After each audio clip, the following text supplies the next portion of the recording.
नमस्कार दोस्तों, मैं हूं आपके साथ आशीर्वाद। स्वागत करता हूं दीक्षांत आईएएस के इस पोर्टल पर, जहां हम चर्चा कर रहे हैं अपने टॉपिक एनवायरनमेंट एंड इकोलॉजी की।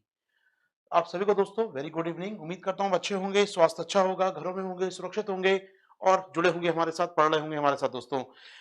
दोस्तों, ये जो टॉपिक चल रहा है पिछले 2 दिन से, लगभग मैं कहूंगा 1 दिन वर्कशॉप हुई और उसके 2 दिन क्लास हुई हमारी। तकरीबन 3 साढ़े 3 घंटे बिता चुके हैं इस टॉपिक पर हम लोग आपके साथ। उम्मीद कर रहा हूँ ये समझ में आ रहा होगा, यहाँ तक कोई बेसिक समस्या नहीं आ रही होगी। और जितना हम आगे बढ़ते जाएंगे उतना हम लोग बेहतर जान पाएंगे, बेहतर चीजों को समझ पाएंगे, कंप्रेहेंसिव व्यू रख पाएंगे। आप सभी को दोस्तों वेरी गुड इवनिंग। शुरुआत करेंगे लेक्चर की अपने आज की। कल हमने लास्ट टॉपिक क्या किया था? लास्ट टॉपिक हम चर्चा कर रहे थे पॉल्यूटेंट की, प्रदूषकों की बात की थी, कार्बन मोनोऑक्साइड की बात की थी हमने, सल्फर डाइऑक्साइड की, ओजोन की, हमने बात की थी पॉल्यूटेंट्स के बारे में, पीएम पार्टिकल क्या होते हैं, इस पे जाना था आपके साथ। आज हम बात करेंगे दोस्तों, अगला जो एक पॉल्यूटेंट है, प्रदूषक कह लीजिए, बहुत चिंता रहती है सरकार को उसकी, वो है फ्लाई ऐश। जी हाँ, उड़न राख या फ्लाई ऐश। चलिए दोस्तों शुरू करते हैं। आपके चैट बॉक्स को लूंगा मैं इस टॉपिक के बाद। पहले चर्चा सीधे समय में खराब किए बिना शुरू करते हैं आपके साथ। टॉपिक है हमारे पास जो चर्चा के योग्य है वो है टॉपिक का नाम है दोस्तों फ्लाई ऐश या उड़न राख। हिंदी यही किया गया है इसका मिनिस्ट्री के द्वारा, उड़न राख या फ्लाई ऐश। ठीक है दोस्तों, अब ये है क्या सर? ये 12 में तो नहीं था, उसमें कोई बात नहीं दोस्तों, ना होने दीजिए, हम चर्चा करेंगे आपके साथ, मानेंगे कि आखिर काम का क्या है इसमें। फ्लाई ऐश होता क्या है? बहुत सिंपल सी बात, ताप विद्युत संयंत्र आपके जो है, यानी कि कोयला जहां जलता है ऊर्जा बनती है, तापीय संयंत्र, वहां पर कोयला जलता है, साथ ही साथ उसके साथ राख निकलती है, जले हुए कोयले की राख, जो कई बार एज अ पीएम कणों के रूप में, एज अ राख बचे हुए पार्टिकल के रूप में बाहर आती है चिमनी से। कई बार चिमनी में ही स्टोर हो जाती है, चिमनी में ही जमा हो जाती है। और एक बड़ी समस्या है उसके मैनेजमेंट को लेकर। मैं दिल्ली की बात करूं, दिल्ली में, हमारे दिल्ली, दक्षिण दिल्ली में एक पावर प्लांट था, मैं कहूं अच्छा रहेगा, बदरपुर पावर प्लांट। जी हाँ, बदरपुर एक जगह भी है दिल्ली में, साउथ दिल्ली में। तो बदरपुर तापीय संयंत्र था, लगभग 40 साल पुराना संयंत्र हो गया था सर, ये 40 ईयर्स पहले बनाता है लगभग ये। और इसके बारे में ऐसा कहा जाता था कि जलता कम था, राख ज्यादा निकालता था। मतलब इसके आसपास के इलाके इतने काले हो गए थे, वहां पर इतना इतना पूरा कालापन छा गया था वहां के एनवायरनमेंट में, कि इस प्लांट को बंद करना पड़ा। ये कहते थे कि ऊर्जा कम देता है, धुआं ज्यादा निकालता है, राख ज्यादा निकालता है, बंद करना पड़ा। यानी बहुत सिंपल सी बात की जाए, उड़न राख, क्या नुकसान हो सकते हैं इसके? उड़न राख है क्या? राख है, सीधी बात है। किसकी राख है सर? जले हुए कोयले की राख है। ठीक है, कोई समस्या नहीं है। सोर्स मालूम पड़ गया, सोर्स क्या इसका मालूम पड़ गया कि करता क्या है। उड़न राख बाहर निकलती है सर, आसपास के तालाब, नदी, झरने, जहां पानी होगा वहां बैठ जाएगी, उस पानी को खराब कर देगी सर। पेड़ पौधों के ऊपर बैठ जाएगी, वो खराब हो जाएगा। पूरे इलाके की मिट्टी बैठ जाएगी, मिट्टी खराब हो जाएगी। यानी कि अल्टीमेटली उड़न राख लोगों के घरों के ऊपर, लोगों के सरों के ऊपर, लोगों के नदी नालों, पेड़ पौधों के ऊपर बैठ जाएगी और क्या करेगी? सब खराब कर देगी। तो उड़न राख का पॉल्यूटेंट बहुत ज्यादा है। जिस इलाके में रहती है वहां के प्रदूषकों की लोगों की नाक में जाती है, पॉल्यूशन फैलाती है, लोगों की जान लेती है। यानी उड़न राख के कई नुकसान भी हैं। ठीक है सर, ये तो बस समझ आता है, बेसिक बात है, इसमें कोई नई बात हमको सुनने को नहीं मिल रही है, ये हर कोई जानता है। तो राख है, मुश्किल करेगी, कुछ नीचे बैठ जाएगी, कुछ हवा में घूमती रहेगी, गाड़ियां चलेंगी, राख हवा में आएगी दोबारा, फिर लोगों की नाक में आएगी, मुश्किल कर सकती है। जी हाँ, मुश्किल कर रही है। क्या किया जाए? क्या किया जाए सर? समस्या का समाधान। तो सरकार ने फ्लाई ऐश को लेकर कुछ नियम जारी किए, बड़ा इंटरेस्टिंग नियम है, वो जानेंगे आपके साथ, फिर आगे बढ़ेंगे हम लोग। यहां से अपनी पीपीटी पर लौट के आते हैं, कल वाली पीपीटी पर।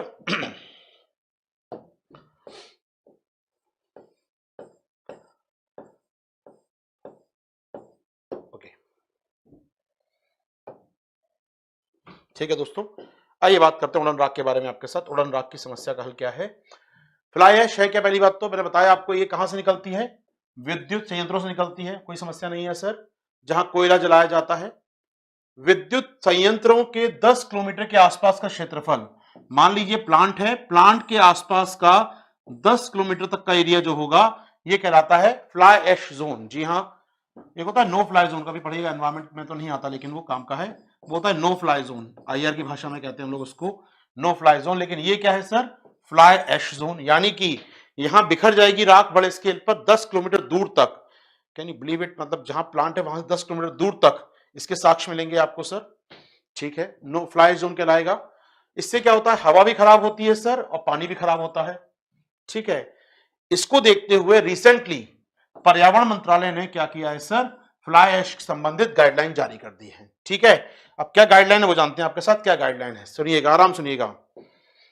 पहली गाइडलाइन, जहां ताप विद्युत क्षेत्र है, जहां थर्मल पावर प्लांट लगा है, वहां से 100 किलोमीटर के दायरे में आने वाली सड़कों का निर्माण फ्लाई ऐश के साथ किया जाएगा। समझिएगा, जहां आपका प्लांट लगा है वहां से लेकर 100 किलोमीटर के दायरे में कोई भी सड़क बन रही है, कहीं भी सड़क बन रही है इसके दायरे में, तो यहां जाएगी फ्लाई ऐश, स्टोर किया जाएगा, इसको चिमनी में निकलने से रोका जाएगा। पहले तो काम करेगा जो पावर प्लांट का मालिक है, चिमनी से बाहर ना निकले, फिल्टर लगा जाएंगे चिमनी में, स्टोर करेगा अपने पास वो इसको, और इसको भेजेगा जहां सड़क बन रही है, डाबर के साथ चिपकाया जाएगा, कारतूल के साथ इसको, और बिछाया जाएगा।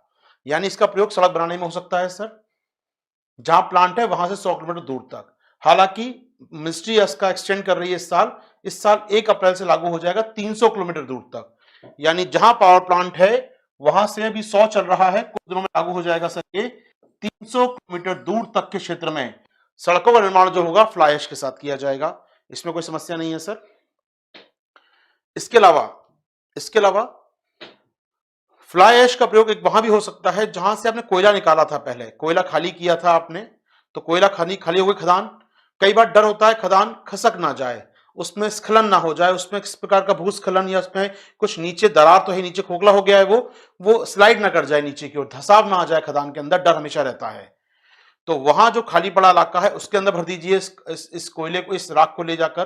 तो फ्लाई ऐश का यूज क्या हो सकता है सर, कोयला जहां निकाला गया है खदानों को भरने के लिए, जी हां, खदानों को भरने के लिए फ्लाई ऐश का प्रयोग किया जाएगा, ये हो सकता है सर। ठीक है, इसके अलावा दोस्तों और क्या यूज कर सकते हैं फ्लाई ऐश का, फ्लाई ऐश का एक यूज कहा है भैया, जितनी सरकारी इमारतें बनेंगी, जितनी भी सरकारी इमारतें बनेंगी उसमें जो ईंट बनेगी, उसमें जो सीमेंट का प्रयोग होगा, उसमें जो बिल्डिंग मटेरियल लगेगा, उसमें जो भवन सामग्री लगेगी, उसमें भी आप यूज करेंगे फ्लाई ऐश का, विशेषकर ईंटों के रूप में। जो ब्रिक्स होती हैं, ईंटें बनती हैं मिट्टी की, उसकी जगह बनाएंगे फ्लाई ऐश की ईंटें। काली ईंटें बनती हैं आमतौर पर, इसकी काली ईंटें बनती हैं फ्लाई ऐश की सर। फ्लाई ऐश की ईंटों का फायदा क्या होता है, फ्लाई ऐश की ईंटों का, फ्लाई ऐश की ईंटों का एक फायदा होता है तो हल्की होती हैं तुलनात्मक रूप से ये, ठीक है, मिट्टी से नहीं बनती है, हल्की होती है काफी ये, और हल्की होती हैं तो क्या फायदा होता है, मान लीजिए कभी भूकंप आ गया, बिल्डिंग गिर गई, तो हल्की ईंटें होगी तो लोगों की जान बच जाएगी, लोगों की डेथ नहीं होगी, लेकिन मजबूत होती है, नो डाउट मजबूत होती है, हल्की होती है, लेकिन फ्लाई ऐश की ईंट। और क्या फायदा होता है सर, फ्लाई ऐश ऑलरेडी जली हुई राख है, तो और राख और कितनी आग पकड़ेगी ये, तो ये आग नहीं पकड़ती हैं, ये अग्निरोधक होती हैं एक प्रकार से, ये फायर प्रूफ होती हैं। जी हाँ, तो फ्लाई ऐश की बनी ईंटें या इसकी बनी भवन सामग्री आग नहीं पकड़ती है, तो ये आपदा प्रबंधन बहुत काम आती है। जिन इलाकों में भूकंप आते रहते हैं, जिन इलाकों में काफी जमीन हिलती रहती है, वहां की भवनें बनेंगी, ईंटें बनाई जाएंगी वहां पर। इसके अलावा इसका फायदा क्या ईंट बनाने का, हल्की होती है इमारत, और इसका बनाने का फायदा यह होता है कि ये आग नहीं पकड़ता है, तो अच्छी बात है यहां पर। इसीलिए सरकार ने कहा है, राष्ट्रीय भवन संहिता में लिख दिया इस लाइन को, कि सरकारी इमारतों में भवन सामग्री के रूप में और ईंटों के रूप में फ्लाई ऐश का ही प्रयोग किया जाएगा। जी हाँ, ये अच्छा यूज कर रहे हैं हम लोग इसका। और कुछ यूज हो सकता है सर इसका फ्लाई ऐश का, देखिए फ्लाई ऐश को माना गया है कि अगर इसको खेतों में डाला जाए, उर्वरक के साथ डाला जाए, तो खेतों की उत्पादकता बढ़ जाती है, ये माना गया है, ये प्रोडक्टिविटी बढ़ जाती है। समझ सकते हैं ना यार, अब वो सल्फर था, नाइट्रोजन था, उनके ऑक्साइड हवा में चले गए, लेकिन सल्फर नाइट्रोजन इसमें भी रहा होगा कुछ, तो जो आवश्यक न्यूट्रिशन चाहिए हमारी जमीन मिट्टी को, वो सब इसमें मिलते हैं। यानी मैं कहूं यहां पर कृषि में एज अ न्यूट्रिएंट के रूप में, पोषक सामग्री के रूप में, तो कृषि में उर्वरक के साथ इसका प्रयोग किया जाए फ्लाई ऐश का, तो भी एक बेहतर विकल्प हो सकता है। जी हाँ, कृषि में उर्वरक के रूप में प्रयोग हो सकता है फ्लाई ऐश का सर। तो मल्टीपल यूज है हमारे पास फ्लाई ऐश के सर। और कुछ यूज सर फ्लाई ऐश का, और क्या कर सकते हैं फ्लाई ऐश का सर हम लोग यहां पर, ठीक है, मैंने आपसे कहा इसकी बनी सामग्री आग नहीं पकड़ती है सर, ठीक है, तो सामग्री हल्की होती है, और जहां भूकंप आते हैं वहां पर इसका यूज ज्यादा कर सकते हैं। बाकी साथ ही साथ इसका प्रयोग कर सकते हैं कृषि के अंदर। प्रिय दोस्तों, तो फ्लाई ऐश समस्या नहीं है, फ्लाई ऐश का मैनेजमेंट किया जाए तो एक बहुत अच्छी बात है, इसका यूज हो सकता है बड़े स्केल पर, सड़क निर्माण से लेकर घर बनाने तक में इसका यूज कर सकते हैं। तो बहुत काम की चीज है फिर तो सर, ये तो बहुत डिमांड में रहती होगी। जी हाँ, डिमांड में रहती होगी। आइए देखते हैं कितनी डिमांड होती है इसकी। मैं आपको एक चीज दिखाना चाहूंगा यहाँ पर साथ ही साथ, अगर गूगल मुझे परमिशन देता है दिखाने की तो।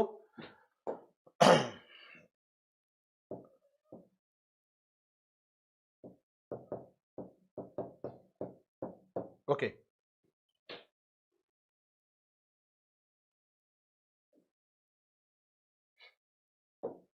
ओके। गूगल प्ले पे या गूगल स्टोर पे एक ऐप है दोस्तों, आप देख रहे हैं इस ऐप का नाम?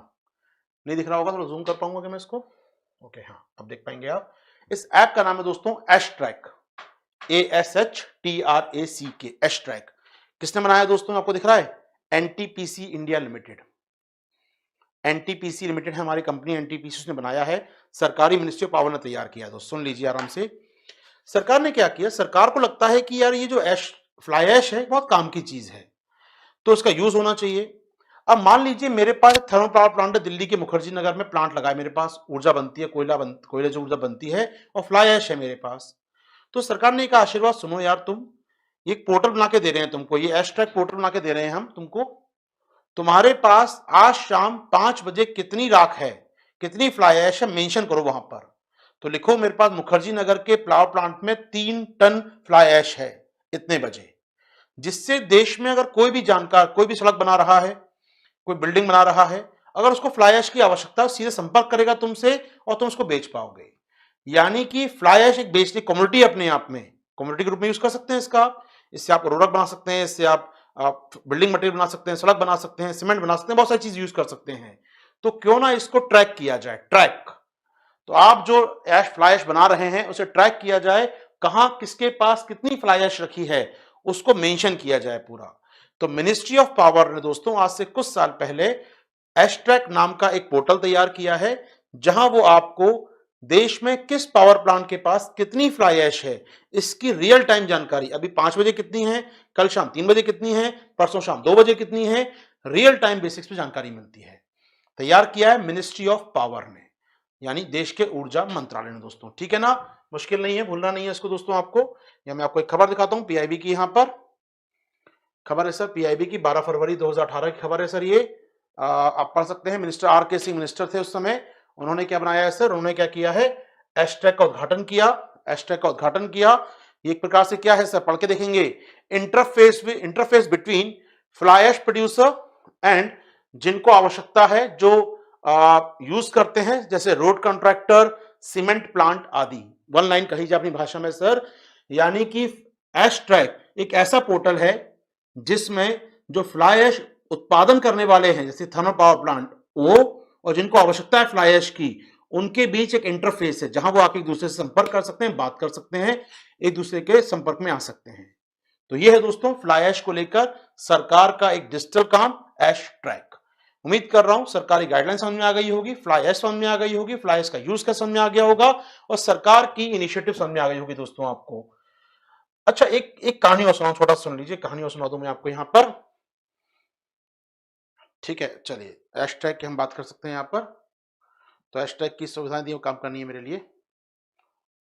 ठीक है, अब देखिए यहाँ क्या लिखा है, मैं चाहूंगा सुन लीजिए, बड़ा इंटरेस्टिंग बात है। देखिए सबसे पहले बोला आपको, जो मैंने लाइन कही वो लिखी हुई है यहाँ पर, hashtag app would be managing 200 million ton of fly ash by tracking coal based power plant. ठीक है, तो लगभग समझ सकते हैं 200 मिलियन टन हमारे पास फ्लाई ऐश पैदा होती है हर साल लगभग, उसको आप मैनेज कर पाएंगे इस पोर्टल के जरिए।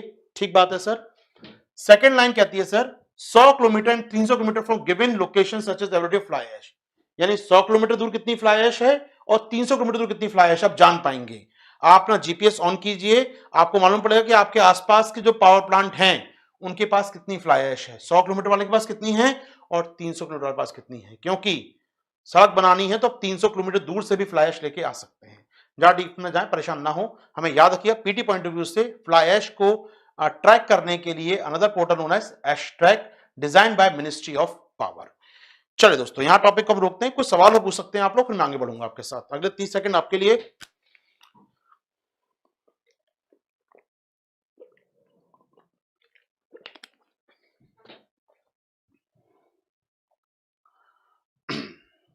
चलिए आगे बढ़ते हैं दोस्तों, नेक्स्ट टॉपिक पे आएंगे आपके साथ।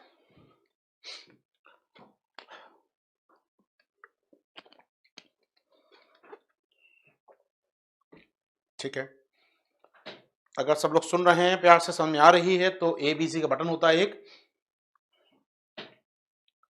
साउंड क्वालिटी ठीक कर दीजिए प्लीज, बीच बीच में साउंड क्वालिटी ठीक है दोस्त, बाकी लोग मुझे लगता है ठीक आ रही है साउंड क्वालिटी।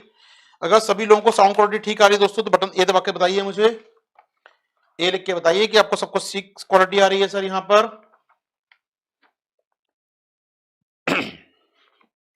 सबको ठीक आ रहा है दोस्त, साउंड क्वालिटी सबको ठीक चल रहा है, प्लीज देखिए एक बार कहां समस्या है। ठीक है, सबको ठीक आ रहा है दोस्तों। तो यहां पर 100 किलोमीटर तक फ्लाई ऐश कंपनी करेगी जो बना रही है, और 300 किलोमीटर ले जाना है तो फिर वहां पर दोनों मिलकर करेंगे। अगर 100 किलोमीटर सड़क बन रही है तो मैं पावर प्लांट वाला भेजूंगा, और उसके बाद 300 तक जाना है तो हम दोनों मिलकर खर्च उठाएंगे उसका। ठीक है सर, सबको सबको समझ में आ गया दोस्तों, सबको समझ में आ गया, बहुत बढ़िया बहुत बढ़िया। आगे बढ़ेंगे दोस्तों आपके साथ, फिर हम लोग फ्लाई ऐश से बाहर आएंगे। ठीक है, फ्लाई ऐश के बाहर आएंगे दोस्तों हम लोग यहां पर।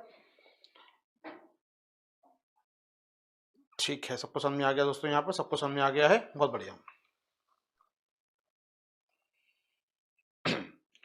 आइए हम बात कर रहे हैं पॉल्यूटेंट की आपके साथ दोस्तों, पॉल्यूटेंट की बात चल रही थी, ओजोन की बात कल हो गई थी। ठीक है सर, आइए ये तो बात हुई सर पॉल्यूटेंट, डिफरेंट प्रकार पॉल्यूटेंट हमने देख लिया आपके साथ, मेजर मेजर हम देख चुके हैं, स्मोक कैसे बनता है सब हमने देख लिए। मैं एक बार लिख रहा हूँ, समरी कर रहा हूँ, बता दीजिए आप कौन कौन से बचे, मुझे लगता है सब हमारे क्लियर हो गए होंगे। मैं आपकी स्क्रीन पर लिख रहा हूँ कि हमने कौन कौन से पॉल्यूटेंट किए हैं, अगर कोई रह गया हो तो बता दीजिएगा, इसमें से इनमें से कोई रह गया हो तो बता दीजिएगा एक बार। ठीक है, फ्लाई ऐश, SO2 नंबर डालता हूँ, नंबर लिख दीजिएगा, बच गया तो कोई नंबर लिख दीजिएगा, कोई अगर बच गया हो तो SO2, NO2, ozone number 4, number 5 monoxide, number 6 smog, number 7 PM particle दोनों प्रकार के 10 और 2.5, नंबर 8 हमने बात की इसके बारे में, लेड के बारे में, क्लियर होगा उम्मीद कर रहा हूँ। इसके अलावा हमने चर्चा की आपके साथ fly ash, SO2, NO2, VOC के बारे में चर्चा हुई, VOC के बारे में चर्चा हुई होगी आपके साथ। दैट्स इट, 10 होते हैं, इसको मिला दिए 10 हो जाते हैं। तो यहां तक मैं कहता हूं बात पूरी हो चुकी है, इस पर सभी हमारे क्लियर हो चुके हैं। ठीक है सर, चलिए सभी हमको क्लियर है दोस्तों यहां पर।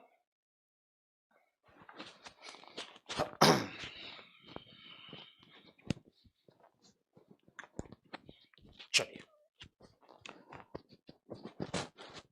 ओके, कंटिन्यू करते हैं सर। नहीं, जो मैंने स्क्रीन पे लिखा है वो छोड़ दीजिए, बाकी आर्सेनिकल बहुत काम के नहीं हो दोस्तों, जो पॉल्यूटेंट हमारे काम के मैंने आपके लिखे हैं स्क्रीन पर, बाकी बहुत काम के नहीं है, सरकार भी मेजर नहीं करती उनको, तो छोड़ दीजिए। चलिए, अमोनिया पानी में आमतौर पर देखते हैं, यहाँ नहीं देखते हम लोग मुश्किल से। चलिए, तो ये हमें हो चुके हैं दोस्तों, पूरे हो चुके हैं हमारे यहाँ पर। ये मूव करेंगे दोस्तों नेक्स्ट टॉपिक अपना, अगला टॉपिक है जो हमें काम करना है कि हाउ टू मेजर पॉल्यूशन, को मापते कैसे हैं, मेजर कैसे करते हैं, देखते कैसे हैं, इसकी बात करेंगे आपके साथ हम। पॉल्यूशन वो 12 की बात की दोस्तों, 12 नहीं चेक करने हमको सारे, हमको चेक करने जो मैंने लिखे स्क्रीन पर ये हुए हैं क्या नहीं, ये जरूरी है, क्योंकि यूपीएससी क्वेश्चन नहीं से निकालता है, बाकी से नहीं निकालेगा आपके लिए वो, तो सरकार खुद मेजर नहीं करती, मशीनें सरकार के पास नहीं है कि चेक किया जाए, डांट भी लगा चुका एनजीटी काफी इस पर।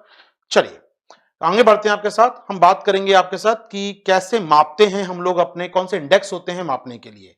आइए दोस्तों हेडिंग बनाएंगे, नेक्स्ट टॉपिक है प्लीज हेडिंग अपनी, एयर क्वालिटी इंडेक्स, वायु गुणवत्ता सूचकांक, वायु गुणवत्ता सूचकांक यानी कि एयर क्वालिटी इंडेक्स। ठीक है सर, इसकी बात मैं करूंगा दोस्तों आपके साथ, ध्यान सुनिएगा, AQI की बात होगी आपके साथ सर। इसमें क्या करने वाले हैं दोस्तों हम लोग, याद रखिए कुछ बातें। पहली बात तो एक तो है मिनिस्ट्री ऑफ एनवायरमेंट, शॉर्ट में लिख रहा हूं, मिनिस्ट्री ऑफ एनवायरमेंट यानी पर्यावरण मंत्रालय आपका। इसके तहत आता है CPCB, चर्चा हम लोग कर चुके हैं संस्था के बारे में, काफी जानते हैं आप लोग, CPCB आप चर्चा कर चुके हैं। इसके द्वारा जारी होता है AQI। ठीक है दोस्तों, इसको पकड़ के रखिएगा, ये तो वह एक मंत्रालय। एक दूसरा मंत्रालय और है देश में सर हमारे पास, यहीं पे लिखता हूं बगल में, अच्छा रहेगा। एक दूसरा मंत्रालय और है, इसका नाम भी शॉर्ट में ऐसे बोलते हैं, लेकिन उसका नाम है मिनिस्ट्री ऑफ अर्थ साइंस, पृथ्वी विज्ञान मंत्रालय, मिनिस्ट्री ऑफ अर्थ साइंस पृथ्वी विज्ञान मंत्रालय। इसके तहत सर दो डिपार्टमेंट काम के हैं, दो संस्थाएं आती हैं इसके अधीन काम में। एक का नाम है सर IMD, IMD का नाम डेली आप सुनते हैं, भारतीय मौसम विज्ञान विभाग, शॉर्ट में बोल रहा हूं, लिखना चाहिए लिख लीजिएगा, met department of India, India met department, metrological department, या भारतीय मौसम विज्ञान विभाग, लोधी रोड नई दिल्ली। ठीक है, पता मत लिखिए आप लोग, भारतीय मौसम विज्ञान विभाग एक संस्था आती है इसके अधीन सर, जो मौसम का अनुमान लगाती है, गरज बरस से बारिश होगी, कितना तापमान रहेगा, बताते हैं आईएमडी वाले आपको, भारतीय मौसम विज्ञान विभाग। और दूसरी संस्था का नाम है सर, एक और संस्था यहां पर हमारे पास है,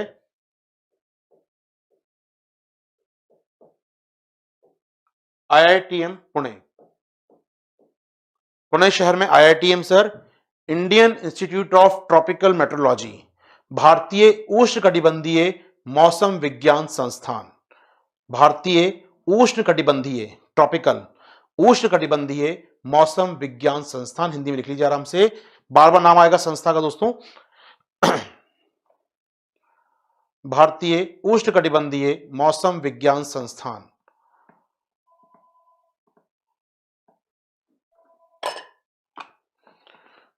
भारतीय उष्णकटिबंधीय मौसम विज्ञान संस्थान की बात कर रहा हूं दोस्तों, पुणे में आता है ये, आईआईटीएम पुणे। दोनों संस्थाएं किसके अधीन आती हैं? इस मंत्रालय के अधीन। अच्छा, सबने इसका नाम सुना होगा, मालूम है कहां सुना होगा इसका नाम? और आप थोड़ा साइंस पढ़ेंगे ना अपना आगे जाकर, तो आप पढ़ेंगे एक सुपर कंप्यूटर लगाया गया कुछ दिनों पहले, जिसका नाम है प्रत्यूष।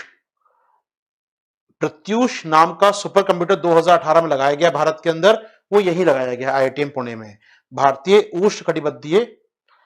वॉइस प्रॉब्लम ज्यादा आ रहा है बच्चा लोग, मैं बात करता हूं टीम से, वॉइस का इशू क्यों आ रहा है इतना?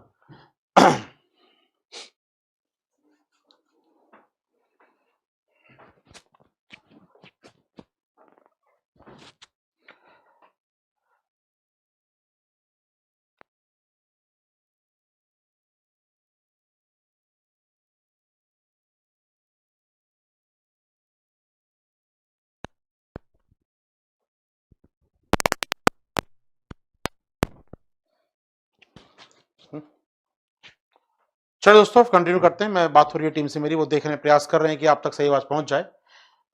ठीक है, उम्मीद करेंगे आप तक आवाज पहुंच जाएगी। कुछ समस्या आती है, तकनीकी समस्या, जो समस्या यही है पूरे इस टेक्निकल इस ऑनलाइन क्लासेस, थोड़ा सा कभी भी लाइव क्लास में खासकर मुश्किलें आती हैं। ठीक है, उम्मीद कर रहा हूं मेरी आवाज अब पहुंच रही है आप तक।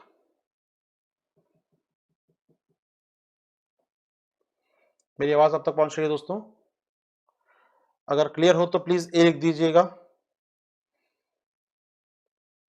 ए लिख के हम लगता है संवाद हो रहा है हमारे बीच में, ए लिखते हैं जैसे आप लोग। अगर मेरी आवाज प्रॉपर पहुंच रही है, तकनीकी रूप से सही पहुंच रही है, तो प्लीज कमेंट बॉक्स में ए जरूर लिख दीजिएगा, मालूम पड़े मुझे। सच्चिदानंद जी को पूरी आवाज पहुंच रही है मेरी, बाकी लोगों को क्यों नहीं हो, ऐसा क्यों? मतलब सच्चिदानंद ज्यादा फीस दिए क्या आपने? फिरोज खान को भी पहुंच रही है, विनय कुमार को आ रही है, सभी को आ रही है, मतलब मुझे लगता है सभी को आ रही है। तो कुछ लोगों को शायद नहीं आ रही, तो हो सकता है आप प्लीज अपना अपने एंड पे देखिए दोस्त, फिर मैं ये कहूंगा।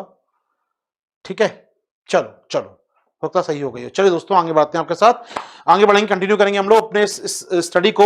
तो मिनिस्ट्री ऑफ अर्थ साइंस, पृथ्वी विज्ञान मंत्रालय के साथ दो डिपार्टमेंट इसके अधीन, एक पहला डिपार्टमेंट भारतीय मौसम विज्ञान विभाग और दूसरा है double ITM Pune, Indian institute of tropical metrology, यानी भारतीय उष्णकटिबंधीय संस्थान पुणे में है, जहां लगाया गया है प्रत्यूष नाम का सुपर कंप्यूटर। बैकग्राउंड, अब आइए बात करें, ये दोनों संस्थान मिलकर ना सर एक इंडेक्स जारी करते हैं हवा की क्वालिटी को जांचने के लिए, और उसका नाम है सफर।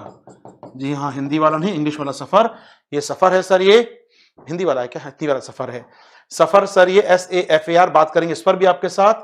ये सफर भी वायु क्वालिटी जांचता है, एयर क्वालिटी जांचता है। तो देश में वर्तमान में दो इंडेक्स हमारे यहां काम करते हैं, एक AQI index issued by ministry of environment under the CPCB, दूसरा मिनिस्ट्री ऑफ अर्थ साइंस के तहत दो डिपार्टमेंट द्वारा जारी किया गया सफर। आइए क्या करके बात करते हैं, पहले बात करेंगे AQI पर आपके साथ। AQI एयर क्वालिटी इंडेक्स, ये क्या है सर? चलते हैं कुछ ग्राफिक्स में दिखाते हैं आपको, फिर आएंगे लौट के हम लोग, चलेंगे आपको लेकर हम लोग यहां पर।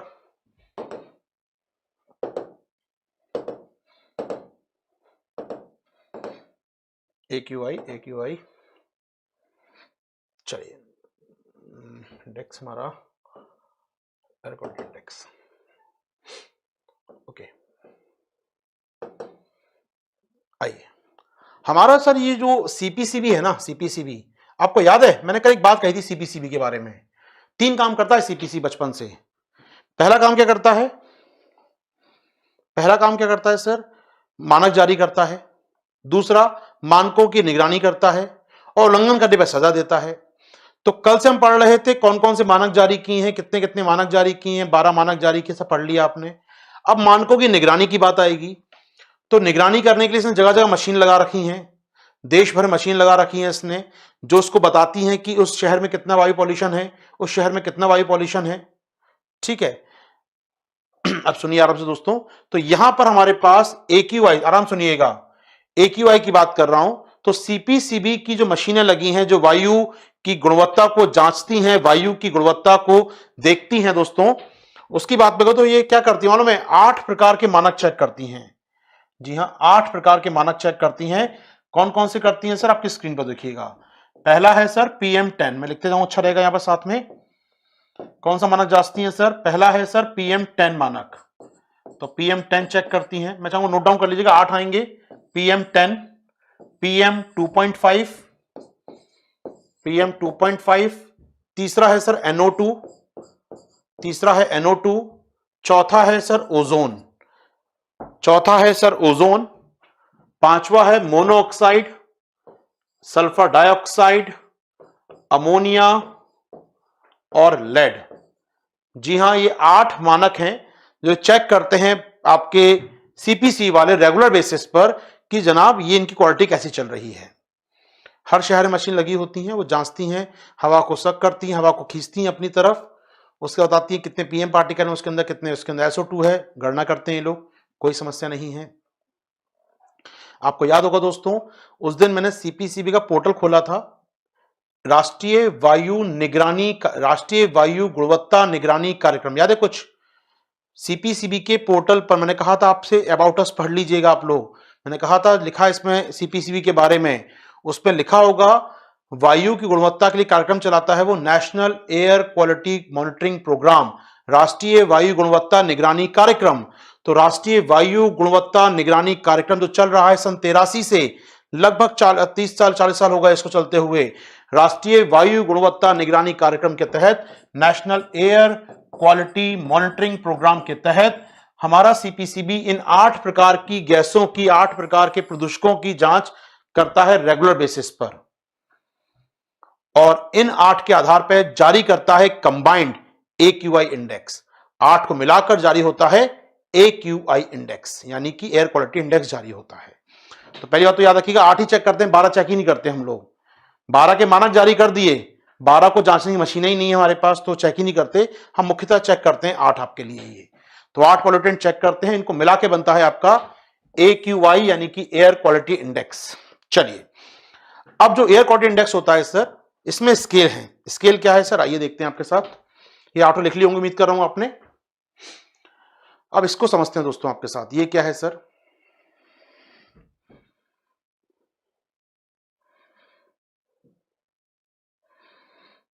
ठीक है, अब समझिएगा। अगर आपका AQI 500 तक होता है सर, 0 से लेकर 500 तक स्केल है सर, ये 0 से लेकर 500 तक का स्केल है सर ये AQI आपका। यदि AQI का स्कोर 30 चल रहा है, मैं कहूंगा 30 है AQI, यानी उन 8 का औसत 30 है, मैं कहूंगा बहुत अच्छी हवा है यार, बहुत वेरी गुड क्वालिटी की हवा है, खूब सांस लो, घर भर के ले जाओ ऑक्सीजन, यहां से कोई असर नहीं पड़ेगा, बड़ी अच्छी हवा है आपकी, ये अच्छी आबो हवा कहेंगे हम लोग अगर 50 से कम है आपका AQI स्कोर। तो AQI स्कोर है दोस्तों, कोई ये नहीं कि ग्राम पर ग्राम, ऐसा कुछ यूनिट नहीं है इसके पीछे, कोई विमा नहीं है इसके पीछे, कोई डायमेंशन नहीं है, ये एक केवल एक नंबर है, AQI नंबर है, सूचकांक है, कोई यूनिट नहीं है इसकी। 30 व 30 होना, ठीक है। मैं कहता हूं 50 से 100 के बीच में है, संतोषजनक है, ठीक है सर, सेटिस्फैक्ट्री है, यहां भी आप सांस ले सकते हैं आराम से, अच्छी हवा मानी जाती है। यहां तक हवा अच्छी मानते हैं मानो दोस्तों, 50 तक होना, 50 से 100 तक होना, हवा अच्छी मानी जाती है, गुड क्वालिटी हवा या सेटिस्फैक्ट्री हवा, हिंदी में कहें, इंग्लिश में कहें तो सेटिस्फैक्ट्री। 101 से 200 के बीच में अगर AQI का स्कोर है तो मॉडरेट क्वालिटी की है, ये एक प्रकार से मध्यम प्रकार की हवा है। येलो अलर्ट है, येलो अलर्ट मतलब चेतावनी एक प्रकार की बोल सकते हैं, हालांकि अलर्ट नहीं होता इसमें कुछ भी ऐसा। यहां पर सर थोड़ी मुश्किल हो सकती है उन लोगों के लिए जो फेफड़े के मरीज हैं, अस्थमेटिक पेशेंट हैं, दिल के मरीज हैं, बुजुर्ग हैं, उनको थोड़ी मुश्किलात का सामना करना पड़ सकता है। वो दिन भर बाहर रहते हैं, ये हवा अंदर खींचते हैं, उनको कुछ मुश्किलों का सामना करना पड़ सकता है, यानी कि ये मध्यम प्रकार की है सर। 200-300 के बीच की है सर, नोट डाउन कर रहे होंगे दोस्तों, उम्मीद कर रहा हूं। खराब गुणवत्ता कहलाएगी, खराब हवा कहलाएगी, पुअर क्वालिटी हवा कहलाएगी सर, पुअर क्वालिटी हवा कहलाएगी ये। और पुअर क्वालिटी मतलब अधिकांश लोगों को भैया सांस लेने में समस्या होने वाली है। अधिकांश लोग अब सांस लेने में मुश्किलों का सामना करेंगे यदि हवा की गुणवत्ता 300 तक है तो सर। अच्छा 300 से 400 के बीच में है सर, वेरी पुअर। अच्छा बहुत खराब हो गई है भैया अब तो अधिकांश लोग तो है ही हैं। अब ऐसे समय में लंबे एरिया तक आप रहेंगे अगर इस जोन में, तो आपको बहुत समस्या हो सकती है, सांस की बीमारी तक हो सकती है। इस क्षेत्र में रहने पर डिजीज हो सकती हैं, लंग्स खराब हो सकते हैं, फेफड़े खराब हो सकते हैं यदि आप लंबे समय तक इस हवा में आबोहवा में रहते हैं तो। और उसके बाद तो फिर भैया बहुत ही सीवियर क्वालिटी की है, सीवियर खतरनाक सीवियर क्वालिटी। और इससे क्या होता है सर, स्वस्थ लोग जो हेल्दी लोग हैं, जो स्वस्थ रूप से काम कर रहे हैं, उनके स्वास्थ्य पर भी गंभीर असर पड़ने लगता है। तो ये है सर AQI इंडेक्स। इंडेक्स में 8 चेक करते हैं हम लोग। कौन चेक करता है? CPC भी चेक करता है। ये इंडेक्स आप देख रहे हैं दोस्तों अपना यहां पर 50 से लेकर 1 से लेकर 500 तक में। 500 के ऊपर तो भैया आपातकाल है, सीवियर प्लस बोलते थे हम लोग, सीवियर प्लस, खतरनाक से भी अधिक, सीवियर प्लस।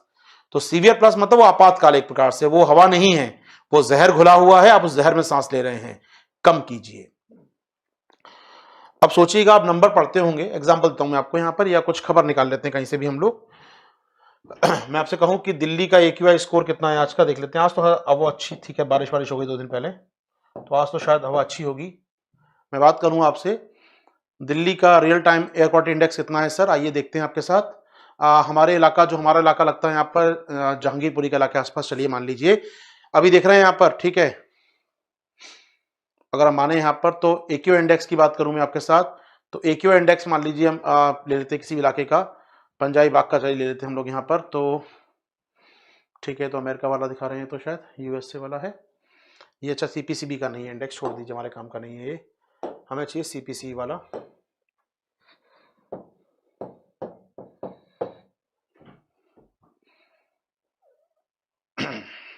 ठीक है, तो CPCB का है, आप देख सकते हैं यहाँ पर, ये CPCB का इंडेक्स कितना है आप देख रहे हैं इस समय। ये दिन है सर 15 जनवरी का, शाम 8 बजे। अशोक विहार, जो बहुत दूर नहीं है हमारे यहाँ से सर, अशोक विहार का इलाका कितना दिखा रहा है आप देख रहे हैं यहाँ पर दोस्तों, 477। जी हाँ 477 है। निश्चित तौर पे बहुत बड़ी संख्या समस्या चल रही है सर यहाँ पर, बहुत संख्या समस्या है। PM 2.5, PM 10 बहुत ज्यादा है, NO2 ammonia, sulphur oxide, ozone भी है कहीं कहीं तो यहाँ पर। तो फ्राइडे को शाम 8 बजे के आसपास जो आप देख रहे हैं यहाँ पर 477, जी हाँ लिखा है सीवियर कैटेगरी, देख रहे हैं ऊपर क्या लिखा है, सीवियर, खतरनाक है ये 477। दिल्ली का भी का स्कोर सोच सकते हैं आप। अगर मैं शाम को 8 बजे सर्दी की बात कर रहा हूं तो खेत में पराली नहीं जला रहा है इस समय, गाड़ियां भी कम चल रही होंगी सड़कों पर इस समय, लेकिन फिर भी सीवियर स्कोर है इस समय 477। आप समझ सकते हैं दिल्ली NCR क्या स्थिति में जी रहा है हमारे यहाँ पर।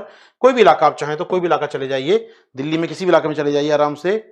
दिल्ली यूनिवर्सिटी की बात करें तो आप यूनिवर्सिटी के इलाके में देखेंगे 464 चल रहा है, 15 जनवरी 2021 शाम 8 बजे।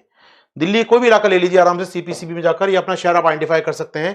आप कोई और शहर ले लीजिए, यहाँ पर सिलेक्ट सिटी कर लीजिए आराम से, कोई और शहर भी आप चूज कर, दिल्ली चॉइस करा आपने यहाँ पर, आप कोई और भी शहर का चेक कर सकते हैं, किसी भी इलाके को चेक कर सकते हैं जाकर। मथुरा रोड पे 474, यानी बहुत सीधी बात है। ये इंडेक्स है दोस्तों, ये दिखा रहा है दिल्ली की हवा सीवियर चल रही है इस समय, खतरनाक श्रेणी में 400 प्लस है। 400-500 की होती है सीवियर कैटेगरी होती है, खतरनाक श्रेणी होती है। तो समझने के लिए दोस्तों परेशान मत होइए। तो दिल्ली वालों को आदत पड़ गई हम लोगों को, तो मतलब बढ़िया सांस लो आराम से। अच्छी बात है कि कोरोना ने मास्क पहनना सिखा दिया, तो मास्क से एक एडवांटेज और भी हो गया दिल्ली वालों को कि चलो हवा का प्रकोप थोड़ा कम हो जाता है, वरना लास्ट ईयर तो कोरोना नहीं था तो हवा में सांस लेना जरूरी था, ठीक है ना।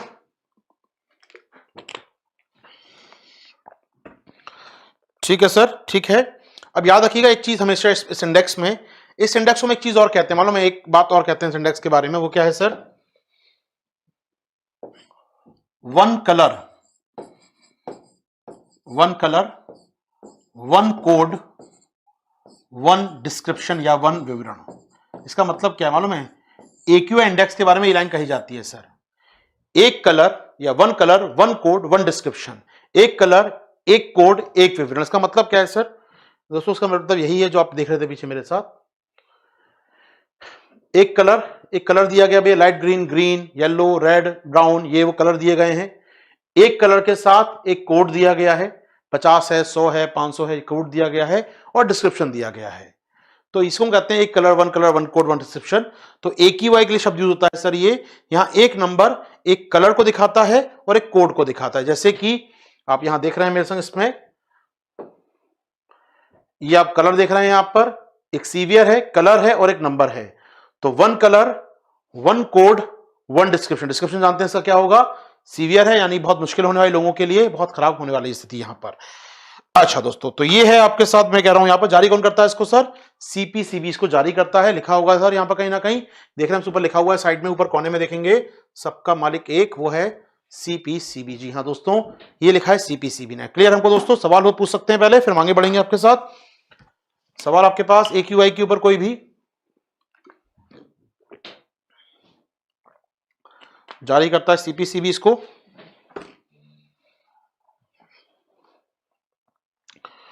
वरना क्लियर है तो ABC आप जानते हैं, ये लिखिए आराम से मेरे से, फिर आगे बढ़ेंगे हम लोग। यहां से फटाफट लिख दिया कीजिए A, मैं टॉपिक खत्म होती टाइप कर दिया कीजिए, समझ में आ गया सर, तो अपना काम थोड़ा पेस में आ जाएगा। अब हम कंटिन्यू करेंगे टॉपिक को फटाफट आगे।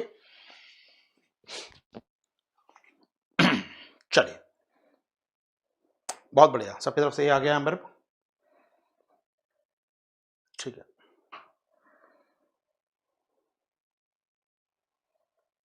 बहुत बढ़िया दोस्तों, चलिए आगे बढ़ते हैं हम लोग। दूसरे इंडेक्स पे आते हैं सर। वो इंडेक्स क्या है, उसका नाम है दोस्तों सफर। सफर है को नाम तो हिंदी वाला है, काम अंग्रेजी वाला है सर।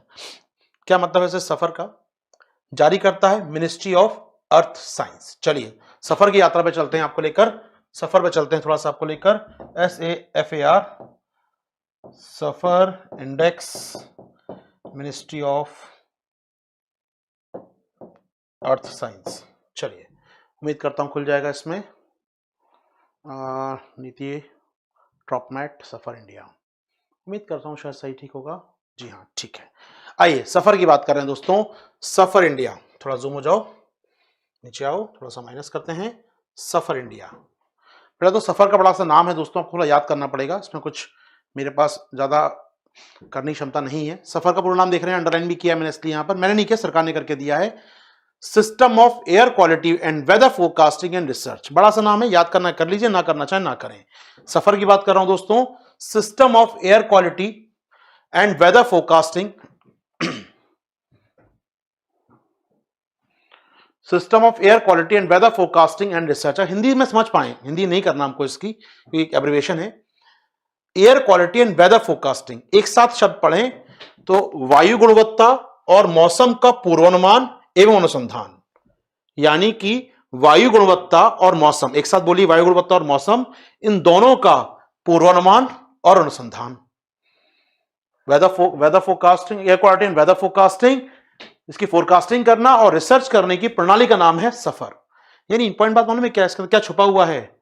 मौसम तो करेगा, मौसम विज्ञान का काम है तो मौसम तो करेगा ही, लेकिन मौसम कैसा रहेगा, आज का तापमान कैसा रहेगा, बारिश कैसी होगी, आर्द्रता कैसी होगी, हवाएं कैसी चलेंगी, सब बता दिया। आज का पॉल्यूशन कैसा रहेगा, हवा की गुणवत्ता कैसी रहेगी, आज का कैसा रहेगा, कल का कैसा रहेगा, परसों कैसा रहेगा। 8 बजे तो जो है वो देख ही रहे हैं आप AQI में जाकर, लेकिन कल की हवा कैसी रहेगी, परसों की हवा कैसी रहेगी, ये कौन बताता है? ये बताता है सफर आपको, फोरकास्टिंग। जी हाँ, फोरकास्टिंग करते हैं, इसका मतलब होता है पूर्वानुमान लगाना। तैयार किसने किया है? मिनिस्ट्री ऑफ अर्थ साइंस के तहत संस्था है Indian institute of tropical metrology और प्लस IMD, दो संस्थाएं हैं, दोनों मिलकर तैयार किया है सर इसको, इसका नाम है सफर। तो लिख ली होंगी आपने, लिख लीजिए फटाफट। SAFAR index ministry of earth science ने जारी किया है, जो वायु गुणवत्ता का पूर्वानुमान लगाने में सक्षम है, जो वायु गुणवत्ता का पूर्वानुमान लगाने में सक्षम है, वायु गुणवत्ता का पूर्वानुमान लगाने में सक्षम है,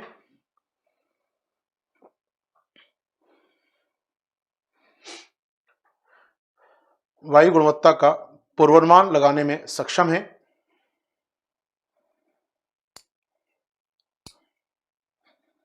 ठीक है, और चूंकि काम में रिसर्च भी करते हैं ये लोग, तो रिसर्च भी करते हैं काफी बड़े स्केल पर। इसे दो संस्थाएं मिलकर जारी करती है, बताया मैंने आपको, लिख लिया होगा उम्मीद कर रहा हूं, IIMT पुणे और IMD नई दिल्ली। ठीक है, IMD नई दिल्ली और IIMT पुणे, IITM माफ कीजिएगा, Indian institute of metrology, IITM Pune और IMD नई दिल्ली मिलकर जारी करते हैं सर इसको। ये ग्राफ कुछ दिखा रहा है, मालूम, बड़ा इंटरेस्टिंग है रिसर्च पर्पस के लिए, सुन लीजिए। कुछ ग्राफ कुछ दिखा रहा है, मालूम है क्या दिखा रहा है?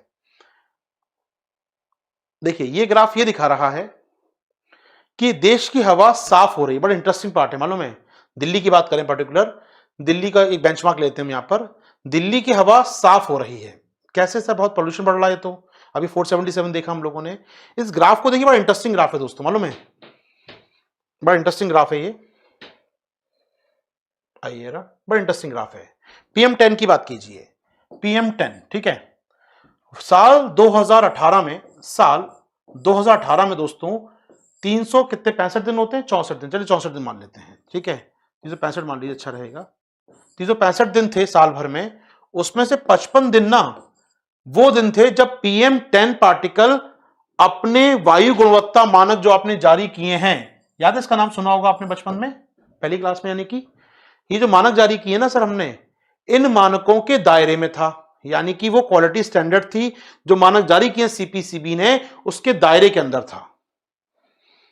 CPCB कहता है 50 से ऊपर नहीं होना चाहिए, हवा अच्छी मानी जाएगी। ओके जी, 50 से ऊपर था। कितने दिन? 55 दिन, महज 55 दिन। साल में केवल महज 55 दिन ये दायरे में था। 19 में 81 दिन दायरे में रहा, और इस साल तो रिकॉर्ड ही हो गया जी, 116 दिन। 116 दिन ये, अब तो 66 दिन होंगे इस बार तो शायद, जो भी होगा, जब 20 की बात है ना। तो 116 दिन क्या रहा? ये अच्छी गुणवत्ता वाला रहा, अच्छी हवा वाला रहा। ऐसा क्यों सर? लॉकडाउन था यार, कुछ भी हवा नहीं चल रही थी, कोई पॉल्यूशन नहीं हो रहा था। तो इस साल लगभग 16 दिन ऐसे गए दिल्ली वालों के लिए जहां PM10 पार्टिकल, जो अच्छी हवा की क्वालिटी होती है ना सर, उसके दायरे में था। बाकी तो मॉडरेट था, कहीं सेटिस्फैक्ट्री था, कहीं पुअर था, वेरी पुअर था, तो सीवियर चल रहा है। खतरनाक, बहुत खतरनाक, बहुत खराब, खराब, मध्यम गुणवत्ता का था। यानी कुल मिलाकर ये अच्छी बात है सर, दिन बढ़ते जा रहे हैं, दिन बढ़ रहे हैं। PM2.5 की बात करें, 120 दिन अच्छे गए, यहां 145 दिन अच्छे गए, और इस बार तो लगभग 200 दिन का समय ऐसा गया जब PM2.5 पार्टिकल अपनी हदों में थे, अपनी सीमाओं में थे, अपने डोमेन के अंदर थे। इंपॉर्टेंट बात है, ये रिसर्च पर्पस में काम आता है। यानी दिल्ली की हवा साफ हो रही है। अब सरकार दावा करती है, मिस्टर केजरीवाल दावा करते हैं, मिस्टर जावड़ेकर दावा करते हैं, हमारे केंद्रीय मंत्री, तो उनकी बात मान लेना कि हाँ सही कह रहे हैं, दिल्ली की हवा साफ हो गई है, क्योंकि नंबर ऑफ डेज अच्छे हो गए हैं। अलग बात है, जिन दिनों हवा खराब होती है वो इतनी खराब होती है कि सांस लेना मुश्किल हो जाता है। ये आपने वो बता दिया कि PM10 कम थे 155 दिन, लेकिन जिस दिन ज्यादा था PM10 वो इतना ज्यादा था कि सांस लेने को मुश्किल हो गया था। तो ऐसे चेक नहीं करते हम लोग, चेक ऐसे करते हैं इसको। तो नंबर ऑफ डेज बढ़ते जा रहे हैं जिन दिनों में हवा की क्वालिटी अच्छी देखी जा रही है। क्या स्पष्ट है दोस्तों आपको? ये सफर इंडेक्स मुश्किल नहीं होगा। पूर्वानुमान लगाते हैं PM10 का, PM2.5 का अनुमान लगाते हैं हम लोग यहां पर। तो ये एक बात है, समझने के लिए रिसर्च करते रहते हैं दोस्तों मेरे लोग आराम से, ठीक है। चलो, कोई मुश्किल नहीं है सर, इनका भी इंडेक्स है, ठीक है। तो अगले 3 दिनों में बताना इनका है कि अगले 3 दिनों में बहुत खराब स्थिति रहने वाली है। तो PM10 पार्टिकल, PM दिल्ली की बात करें, टुमारो फोरकास्ट क्या है, आफ्टर 3 दिन की बात, 3 दिन बाद क्या होगा यहाँ पर, उसकी चर्चा भी की गई है। तो एक इंडेक्स है जो बताता है, पूर्वानुमान लगाता है। चलिए दोस्तों, मैं मान के चलता हूं यहां तक हमारी बात समझ में आ चुकी है आप लोगों को।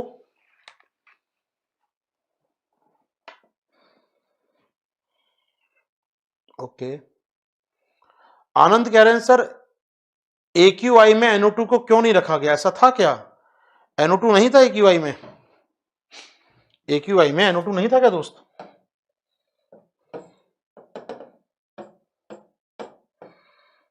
मेरे ख्याल से मैं लिखा तो दोस्त, ये है इसमें लिखा तो है, तीसरे में लिखा भी है, NO2 में लिखा भी होगा यहाँ पर, PM10 2.5 तीसरे में लिखा भी होगा NO2, देखेंगे आप। NO2 तो बहुत इंपॉर्टेंट दोस्त, पढ़ तो लो एक बार दोस्त। आनंद सर ध्यान से पढ़ो यार, आप मोबाइल सामने रख के और इधर उधर देखते रहते हो, ऐसे थोड़ी काम चलेगा। क्लास में अटेंशन रखो यार, ऑनलाइन वाला काम मत करो। थोड़ा सा ऑफलाइन वाली बात मैं करना चाहता हूँ आप लोगों से, बैठो अटेंशन दो क्लास की तरह। मैं लिखा था PM10 2.5 NO2 ओजोन, उधर लिखा था मोनोऑक्साइड SO2 अमोनिया और लेड, लिखे थे मैंने यार, ठीक है। तो प्लीज एक बार देख लो यार, शिकायत करने से पहले देख तो लो क्या लिख रहे हो आप। चलो, ये है दोस्तों सफर इंडेक्स आपके लिए। सबको क्लियर हो गया है? जी हाँ, सबको क्लियर हो चुका है। थैंक यू मेरे बताने के लिए दोस्तों। अब बढ़ते हैं हम थोड़ा आगे आपके साथ, ठीक है। ये होगा इंडेक्स दो नापने के लिए आपके पास सर। अब आते हैं, ये हो गया भैया प्रदूषक कौन कौन से हैं, ये हो गया कि कौन कौन बीमारियां होती हैं, ये हो गया कि मेजर कौन कौन करता है। अब बात कर लेते हैं आपके साथ समाधान क्या है सर एयर पॉल्यूशन, थोड़ा सा मेंस पॉइंट ऑफ व्यू से, थोड़ा सा मन की बात, समाधान क्या है सर एयर पॉल्यूशन का, कैसे निपटेंगे समस्याओं से। आइए दोस्तों, आइए आपको ले चलते हैं हम लोग थोड़ा सा यहाँ पर। एयर पॉल्यूशन की समस्याओं को देखने के लिए। ठीक है, आइए थोड़ा सा मेंस की बात करेंगे, थोड़ा पीपीटी का साथ छोड़ना पड़ेगा हमको। अब थोड़ा बंद की बात करनी है, मेंस की बात करनी है, जहां थोड़ा सा खुला मन चाहिए होता है बात करने के लिए, बड़ा कैनवास चाहिए होता है। ओके आनंद जी, कोई बात नहीं, हो जाती है गलतियां। आगे बढ़ते हैं आपके साथ। एयर पॉल्यूशन का समाधान क्या है? ठीक है, मैं इस पे आगे बढ़ूं। एक सामान्य समझ, छोड़ दीजिए मैंने क्या पढ़ाया पिछले 5-4 घंटे में आपको। एयर पॉल्यूशन क्यों होता है, एक बच्चा आपसे पूछता है तो उसको जवाब क्या देंगे? आप थोड़ी कहेंगे यार वो SO2 गैस निकलती है। एक सामान्य समझ, क्या होता है, क्यों होता है एयर पॉल्यूशन, आप ढूंढिए खुद से। कुछ पॉइंट ढूंढते हैं दोस्तों, क्या क्या होता है एयर पॉल्यूशन, कारण आखिर क्यों एयर पॉल्यूशन है, कारण क्या है इसके, आइए ढूंढते हैं दोस्त आपके साथ। कारण है सर तापीय संयंत्र। ठीक है, कौन सी गैस निकलती है ढूंढते रहिए, हमारा काम नहीं है। तापीय संयंत्र, पावर प्लांट। ठीक है सर, ये मुख्य सोर्स है। वाहनों से निकलने वाला धुआं, वाहनों से उत्सर्जन होने वाला धुआं, ये एक बड़ी समस्या है सर। ठीक है सर, घरों में यूज होने वाला, घरों में प्रयोग होने वाला कोई भी ऐसा ईंधन जो गैस नहीं है, जो में भी कोयला है, लकड़ी जला रहे हैं, उपले जला रहे हैं, तो घरों का ईंधन या किचन में जो ईंधन प्रयोग कर रहे हैं, क्या समस्या है, शब्द गायब क्यों जाते हैं यहां से लिखते लिखते। घरों में ईंधन यूज कर रहे हैं हम लोग, फ्यूल, चाहे वो उपले हो, गोबर के हो, या फिर आपके लकड़ी हो, या फिर कोयला जला रहे हो घरों में आप, उसका पॉल्यूशन। इसके अलावा सर और क्या पॉल्यूशन है? हमारे देश में सिंचाई होती है, इरिगेशन होता है, हमारे किसान भाई पंप चलाते हैं पानी निकालने के लिए, पानी इरिगेट करने के लिए, और अधिकतर जगह पंप चलते हैं डीजल से। तो लाइट का अभाव होता है कई जगह पर, डीजल सेट लगाए जाते हैं, डीजल जलते हैं, डीजल जनरेटर जलते हैं हमारे यहाँ। तो डीजल सिंचाई होना, डीजल से सिंचाई होना, वो वाहन नहीं है, डीजल से सिंचाई होना, ये बहुत कॉमन प्रैक्टिस है, देश के कई इलाकों में मिलेगी आपको ये, जहां पर लाइट बहुत ज्यादा नहीं रहती है, वहां डीजल सिंचाई करते हैं हमारे किसान भाई। एक पॉल्यूशन का कारण ये होता है सर। अपशिष्टों को जलाना, चाहे फसल अपशिष्ट हो या आपके जैविक कचरे हो, दोनों की बात कर लें तो पराली की बात कर लीजिए आप, इसको जलाना, या साथ ही साथ जैविक कचरे को जलाना, आप प्लास्टिक या कुछ भी जला रहे हैं, जैविक है अजैविक है, कुछ भी अपशिष्ट है, अरे यार, अजैविक कचरे को आप जला रहे हैं, ठीक है, तो वो प्लास्टिक कचरा है, या वो कागज है, या वो फल सब्जी के छिलके हैं, किचन का वेस्ट है, वॉटेवर, उसको आप जला रहे हैं, अपशिष्टों को जला रहे हैं आप यहाँ पर, ये एक बड़ी समस्या है सर। इसके अलावा देश में कंस्ट्रक्शन, डिमोलिशन, निर्माण और विध्वंस की गतिविधियां होती रहती हैं, बिल्डिंग तोड़ो, बिल्डिंग बनाओ, कंस्ट्रक्शन करो, सड़क बनाओ, डामर जलाओ आराम से। तो कंस्ट्रक्शन एंड डिमोलिशन, शॉर्ट में लिख रहा हूं दोस्तों, निर्माण और विध्वंस की गतिविधियां होती हैं, जो डस्ट निकालती है, बहुत बड़े स्केल पर डस्ट फैलती है। मतलब दिल्ली में तो नहीं, आप थोड़ा नोएडा से मूव कर, दिल्ली से नोएडा की मूव करते हैं, नोएडा एक बनता हुआ शहर है, वहां कंस्ट्रक्शन लगातार होता रहता है, वहां पर आउटर नोएडा में, ग्रेटर नोएडा में आप फील करेंगे, वहां की हवा में आपको कंकड़ फील होंगे, वहां फील करेंगे वहां पर कि आपकी आंखों में कंकड़, थोड़ी बार आपकी आंखों भर जाएगी कंकड़ों से, वो बारीक डस्ट पार्टिकल, बारीक पीएम कणों से। क्यों? क्योंकि वहां बड़े स्केल पर कंस्ट्रक्शन एक्टिविटीज होती रहती हैं। जी हाँ, एक बड़ा समस्या सर ये भी है। इसके अलावा सर जंगलों की आग, कई राष्ट्रों में जाएंगे, आजकल हिमाचलों में जंगलों में आग लगी हुई है दोस्तों, तो जंगल की आग एक बड़ी समस्या है, तो जंगलों में आग लगती रहती है, एक बड़ी समस्या वो भी है सर। दावानल है अपने आप में, पूरे जंगल में फैल जाती है, जंगल जल के राख हो जाते हैं, वो एक बड़ी समस्या है सर। चलिए, तो ये एक सामान्य समझ होनी चाहिए हमारे पास कि पॉल्यूशन होता क्यों है। और भी कारण मिल जाएंगे, 10 और मिल जाएंगे, चलिए इसके मुझे भी याद आ रहे हैं, और लिख सकते हैं आप चाहें तो, मना नहीं करूंगा आपको मैं। अब समाधान ये नहीं केवल एक समाधान हर जगह होगा, फिर तो हम जब समाधान ढूंढने निकलेंगे तो भले छोटा सा कारण क्यों ना हो, लेकिन सबका समाधान ढूंढना पड़ेगा हमको फिर। तो आपका आंसर थोड़ा कंप्रेहेंसिव दिखना चाहिए। आपसे पूछा जाए एयर पॉल्यूशन का समाधान क्या है, आप लिख दें गाड़ी अच्छी कर दीजिए, प्लांट अच्छा कर दीजिए, पराली जाने से रोक लीजिए, इतने से बात नहीं बनेगी।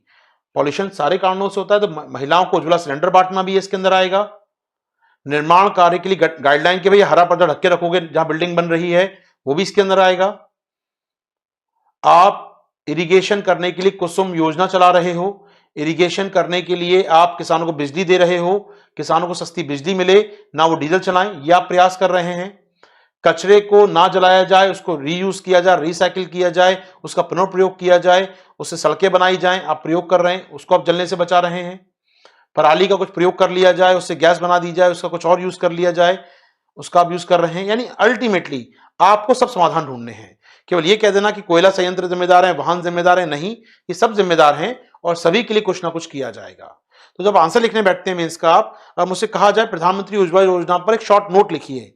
प्रधानमंत्री उज्ज्वला योजना सुना होगा आपने, सिलेंडर बांटे जाते हैं लाल वाले गैस के, तो एलपीजी के, उस पर एक नोट लिखना है। तो मैं स्टार्ट कर सकता हूं कुछ भी डेटा से, कुछ भी आंकड़ों से। मैं स्टार्ट ऐसे करता हूं कि देश में या डब्ल्यूएचओ के मुताबिक देश में हर साल 7 लाख लोगों की मौत वायु पॉल्यूशन से होती है, पॉल्यूशन से होती है। और एयर पॉल्यूशन का एक मुख्य कारण घरों के खाना बनाने के लिए प्रयोग किया जा रहा कोयला, लकड़ी या गोबर के उपले हैं, एक बड़ा कारण है। और इसमें कमी लाई जा सकती है यदि हम देश में स्वच्छ ईंधन का प्रयोग करें खाना बनाने के लिए, और इसी उद्देश्य के लिए यह स्कीम लाई गई है। और उद्देश्य भी लिख दीजिए, डिपेंड करता है कहां पर आप एनवायरमेंट लिख रहे हैं, तो इसको ऐसे चालू कर सकते हैं। अब इसी क्वेश्चन को मैं इकोनॉमी में लिखने बैठा हूं, तो इकोनॉमी से स्टार्ट कर सकता हूं मैं इसको। या मैं इसी को अगर सामाजिक मुद्दे में लिखने बैठा हूं तो महिला का स्वास्थ्य पहले आ जाएगा उस केस में। महिला को स्वास्थ्य खराब होता है, या जो किचन में खाना बना रहा है पुरुष या महिला, जो भी किचन में काम कर रहा है, क्योंकि महिलाएं हमारे देश में, हमारा समाज ऐसा है कि महिलाएं ज्यादा काम करती हैं इस प्रकार का, तो महिलाओं को स्वास्थ्य खराब हो रहा है, या जो भी खाना बना रहा है उसका स्वास्थ्य खराब हो रहा है। उस धुएं के घरों में फैलने से बच्चों की श्वास नलिका में, घरों के अंदर धुआं फैलता है क्योंकि वो, तो घरों में धुआं फैलने से बच्चों की श्वास नलिकाएं खराब हो रही हैं, पीएम पार्टिकल उनके श्वास नलिका में जा रहे हैं, स्वास्थ्य खराब हो रहा है हमारे समाज समुदाय का। अपनी बात कर सकते हैं, हेल्थ की बात कर सकते हैं, डिपेंड करता है कि आप कहां लिखने बैठे हैं। अगर मैं इस क्वेश्चन को लिखने बैठूंगा एनवायरमेंट के अंदर, तो मेरा आंसर स्टार्ट होगा एयर पॉल्यूशन का बड़ा कारण है घरों में ईंधन के रूप में कोयला, लकड़ी या गोबर के उपले का प्रयोग होना। तो ये होती है शुरुआत करने का तरीका जी। आपको कोई भी आंसर लिखने बैठेंगे इसमें से, तो आप उसका इनिशिएट कर पाएंगे, आखिर मैं क्यों तर्क दे रहा हूं, यहां क्यों मैं लिखने बैठा हूं, कंटेस्ट क्या है मेरे लिखने का। तो जैसे आप लिखते हैं इस बारे में कि हाँ जनाब एक कारण है पॉल्यूशन का ये, तो आपका आंसर बेहतर हो जाता है। स्टार्ट मिल गया, फिर तो छाप दीजिए आराम से। उसके बाद सबसे बड़ी बात होती है मेंस में आंसर लिखने का स्टार्ट करना दोस्तों। चलिए बात करते रहेंगे आंसर लेखन पे आपके साथ। ओके, मुझे चर्चा करनी है आपके साथ अभी कि सॉल्यूशन क्या है। सर सॉल्यूशन क्या है उसकी बात करें दोस्तों, हम लोग एक एक करके बात करेंगे सब मुद्दों पर आपके साथ, सॉल्यूशन ढूंढने का प्रयास करेंगे सबका आपके साथ। पहले बात करेंगे वाहनों की, वाहनों की चर्चा कर दी जाए। वाहन उत्सर्जन या वाहनों से निकलने वाला प्रदूषण, ठीक है सर, क्या क्या निकलता है वाहनों से बाहर सर। आइए रहा, वाहन में ईंधन जलता है, पेट्रोल जले, डीजल जले, सीएनजी जले, वॉटएवर कुछ जलेगा तो CO2 गैस निकलेगी। अच्छा एक मिनट रुकिए, just hold down. CO2 gas, इसकी बात तो हमने की नहीं सर कल से। CO2 बात तो हमने कल से नहीं की ना, 12 में था CO2, लेकिन सुनते आ रहे हैं बचपन से तो बहुत खतरनाक गैस है CO2। तो याद रखिएगा CO2 एक प्रदूषक नहीं है, CO2 एक प्रदूषक नहीं है, एक ग्रीन हाउस गैस है। क्या होती है ग्रीन हाउस गैसें, कैसे पृथ्वी को गर्म कर रही हैं, वो एक अलग चैप्टर है पूरा का पूरा। CO2 पॉल्यूटेंट नहीं है, CO2 पॉल्यूटेंट नहीं है। वरना मैं क्या कहता मालूम है कि दुनिया की आबादी 7.5 अरब हो गई है और हम CO2 निकालते हैं, तो पॉल्यूटेंट के सोर्स तो हम ही हैं। तो CO2 पॉल्यूटेंट नहीं है, चिंता ना करें। 7.5 अरब हमें, बाकी पशु प्रजातियां बहुत सारी हमारे पास, ठीक है। तो ये पशु प्रजातियां भी निकालती हैं CO2 बाहर, रात को पौधे भी निकालते हैं CO2 बाहर। तो ऐसे में CO2 बहुत निकलती, पॉल्यूटेड होती तो नुकसान करती नहीं, पॉल्यूटेंट नहीं है CO2। CO2 एक ग्रीन हाउस गैस है, उसकी चर्चा जलवायु परिवर्तन चैप्टर में, लेकिन फिर भी निकलता तो है गाड़ियों से CO2, तो पॉल्यूटेंट ना होकर वो एक ग्रीन हाउस गैस होती है सर। इसलिए चर्चा इसकी कल से मैंने नहीं की है, ये मेरा विषय नहीं है अभी बात करने के लिए आपसे, चर्चा भी नहीं कर रहे हैं इसकी। निकलता तो है लेकिन गाड़ियों से सर, ठीक है। SO2 निकलती है सर, ये दो राय नहीं है। NO2 निकलती है सर, इसकी बात भी आपसे हो चुकी है। PM कण निकलते हैं, ये भी चर्चा हो चुकी है। VOC निकलता है, ये भी चर्चा हो चुकी है। ओजोन निकलती है, इसकी बात भी हो चुकी है। इसके अलावा सर और क्या निकलते हैं, नाइट्रोजन के डिफरेंट ऑक्साइड्स। अब डिफरेंट मैंने NOx लिख दिया, इसलिए NO निकलेगा, N2O निकलेगा, बहुत सारे ऑक्साइड्स और होते हैं नाइट्रोजन के NO2 के अलावा, वो भी निकलते हैं सर इसके साथ में यहां पर, ठीक है सर। लेड भी निकलता है, दो राय नहीं है, पेट्रोल जलता है तो लेड भी निकलता है बाहर कहीं ना कहीं।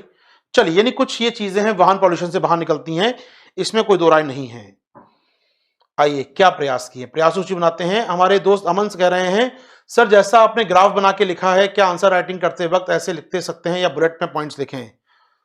जैसा लिखना है लिख देना दोस्त, मैं आपको बताता हूं, कभी समय मिला तो दिखाऊंगा भी आपको मैं। टॉपर्स की कॉपी आप देखिएगा, बहुत इजीली मिल जाएंगी नेट पर जाकर, बच्चे हमारे टेस्ट सीरीज देते हैं उनको देखिएगा, उनकी कॉपी रखी होंगी आपके पास। 12 साल में 12,000 बच्चे उधर चुके, उन्होंने मेंस देख के सिलेक्ट हो गए होंगे, उन्हें कॉपी दिखाऊंगा, सबकी कॉपी अलग अलग है, सबका नंबर आ गए।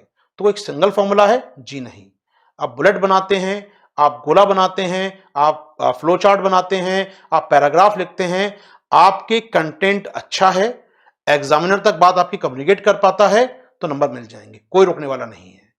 सिंगल फॉर्मूला है, आपकी भाषा पर पकड़ अच्छी होनी चाहिए, जैसा लिखिए लिख सकते हैं आराम से, कोई मना नहीं करेगा। आपकी बात एग्जामिनर तक पहुंचनी चाहिए, क्योंकि आपके एग्जामिनर के सामने आपकी कॉपी होती है, वो मतलब नहीं फ्लो चार्ट बना के समझा सकते हैं। मैं एक छोटा एग्जांपल दूंगा दोस्तों, हमेशा देता हूं अपना, जब मैं तैयारी करता हूं दोनों की बात मैं करता हूं। बात है साल 2006 की। मैं अपना पहला मेंस देने जा रहा था। तैयारी हमने भी दिए थे, 2-3 मेंस हमने भी लिखे थे, 2-3 इंटरव्यू दिए हम लोगों ने। बात बहुत पुरानी हो गई है। बात है 2006 की, और मेरा पहला मेंस था, और उसमें निबंध का पेपर मैं दे रहा था। पहले बार निबंध का ही होते थे उस समय, अभी भी निबंध का ही होता है। और इसके पहले कभी लिखा नहीं था, बस प्री निकल गया, चलो ये मेंस दे के आते हैं। बहुत ज्यादा कॉपी आंसर प्रैक्टिस होती नहीं थी उन दोनों को, टेस्ट सीरीज चलती नहीं थी उन दोनों इस प्रकार की, खुद ही स्टडी करो, खुद ही पढ़ो, खुद ही आत्मनिर्भर सारा काम करते थे। चलो यार, वहां पर देने एक एग्जाम में गए। इंजीनियरिंग बैकग्राउंड से आया था तो बहुत ज्यादा लिखने की आदत थी नहीं, कैसे भी करके कॉपी बस पास हो जाए, नंबर इतने मिल जाते थे। इंजीनियरिंग ऐसी पास की थी IIT में हम लोगों ने। इंपॉर्टेंट बात थी दोस्तों, उसके बाद जब मैं लिखने बैठा तो वहां पर निबंध आया था, Bharat America 1-2-3 deal. Bharat America 1-2-3 deal. Content बहुत सॉलिड था, कि प्री क्वालिफाई हो गया था, पढ़ रखा था, साल भर चर्चा में था कि 1-2-3 डील क्या है, सब जानते थे हम उसके बारे में। खूब हंगामा था देश के अंदर, खूब नॉलेज, कंटेंट खूब था उसके बारे में। अब लिखे कैसे उसको यार, ये तो मालूम ही नहीं है। लेकिन अब लिखने का तरीका ही नहीं आता, कुछ तो लिखना पड़ेगा। चूंकि इंजीनियरिंग बैकग्राउंड से थे तो बचपन से आती फ्लो चार्ट बना के, डायग्राम बना के समझाने की, तो चलो ऐसे कुछ बनाते हैं। बैठा लिखने बैठे, निबंध पहली बार लिख रहा था लाइफ में। निबंध में पहला अटेम्प्ट था मेरा, शायद सेकंड अटेम्प्ट था मेरा वो, पहला पीटी नहीं निकला था। तो मैं आंसर लिखने बैठा, मैं ऐसे लिखने बैठा, और मुझे याद आता है, मतलब मुझे आज भी याद है वो, एक पूरी कॉपी फ्लो चार्ट, पूरे फ्लो चार्ट, पैराग्राफ का इंट्रोडक्शन लिखा मैंने कि डील क्या है, आराम से, बहुत ही आप समझ सकते हैं। आप मत लिखिएगा ऐसा, वरना मैं नहीं कह सकता नंबर कैसे आएंगे। लेकिन मुझे आज भी याद है वो, कि उस समय एक ही निबंध आता लिखने को, मतलब पूरा 200 नंबर का एक निबंध होता था लिखने को उस समय। मैंने पैराग्राफ लिखा कि डील क्या है, समझाया उनको मैंने आराम से। उसके बाद इस ऊर्जा के फायदे क्या हैं, अमेरिका क्या कर रहा है, भारत क्या कर रहा है, बाकी देश क्या कर रहे हैं, एनएसजी ने क्या किया, 1-2-3 डील क्या है, इससे भारत के फायदे क्या होंगे, भारत को नुकसान क्या होंगे, चैलेंजेस क्या है, चुनौतियां क्या है, अवसर क्या है, आपदा क्या है, सब छाप दिया। एक एक पेज पे बढ़िया डायग्राम फ्लो चार्ट बना के, कोई शब्द नहीं लिखा उसके बाद मैंने, कोई शब्द नहीं लिखा। लास्ट में कंक्लूजन छापा आधे पेज का मैंने, कि एक ओवरऑल समझाने के लिए। आप कह सकते हैं सर बड़ा देखने में बड़ा अजीब सा लग रहा होगा, पहले इंट्रोडक्शन पैराग्राफ और लास्ट में पैराग्राफ, और बीच का पूरा फ्लो चार्ट से भरा हुआ। एक भी आज मेरे पास होता, मैं देखा, ऐतिहासिक कॉपी थी अपने आप में वो। पहली बार लिखने बैठा था, कोई जानता था नहीं, सीनियर भी ने पूछा नहीं था, उन्होंने कहा लिख देना जो मन में आया। अच्छा, इंट्रो अच्छा लिखना, कंक्लूजन अच्छा लिखना, बीच में जो मन में आए भर देना। तो इंट्रो अच्छा लिखना है, कंक्लूजन अच्छा लिखना है, जानता था। बीच में क्या लिखना है मैं नहीं जानता था, भर दिया फ्लो चार्ट। सप्लीमेंट्री कॉपी भी ली थी मुझे याद है, भरा आराम से निबंध, और पूरा फ्लो चार्ट बेस था। कोई आज देख के कहेगा यार तो 10 नंबर नहीं मिलने चाहिए तुमको इसमें। मुझे इसलिए नंबर याद है उस समय, क्योंकि वो नंबर भी आए थे 1-2-3 मेरे, तो इसलिए मुझे आज भी बड़ा एक याद है वो चीज। 200 में से नंबर थे वो, 200 में 123 नंबर आए थे, क्योंकि 60-62% नंबर अच्छे माने जाते थे उस साल, क्योंकि उस साल हाईएस्ट ही गया था 65% ऐसे में। तब मैंने एक बात अनुमान अपने अपने अनुभव सीखा, कि आप कॉपी में क्या लिखते हैं मैटर ही करता है, कंटेंट कैसा मैटर ही करता है, आपने कितना अच्छा कम्युनिकेट किया मैटर ही करता है, तरीका क्या है कुछ मैटर नहीं करता। तो मैं नहीं कहूंगा आप लोग ऐसा करके आए, ये मैं बिल्कुल नहीं कहूंगा। ये एक प्रकार से वही है कि ये स्टंट ना दोहराएं दोबारा, ये एक्सपर्ट ने किया आप ना करें।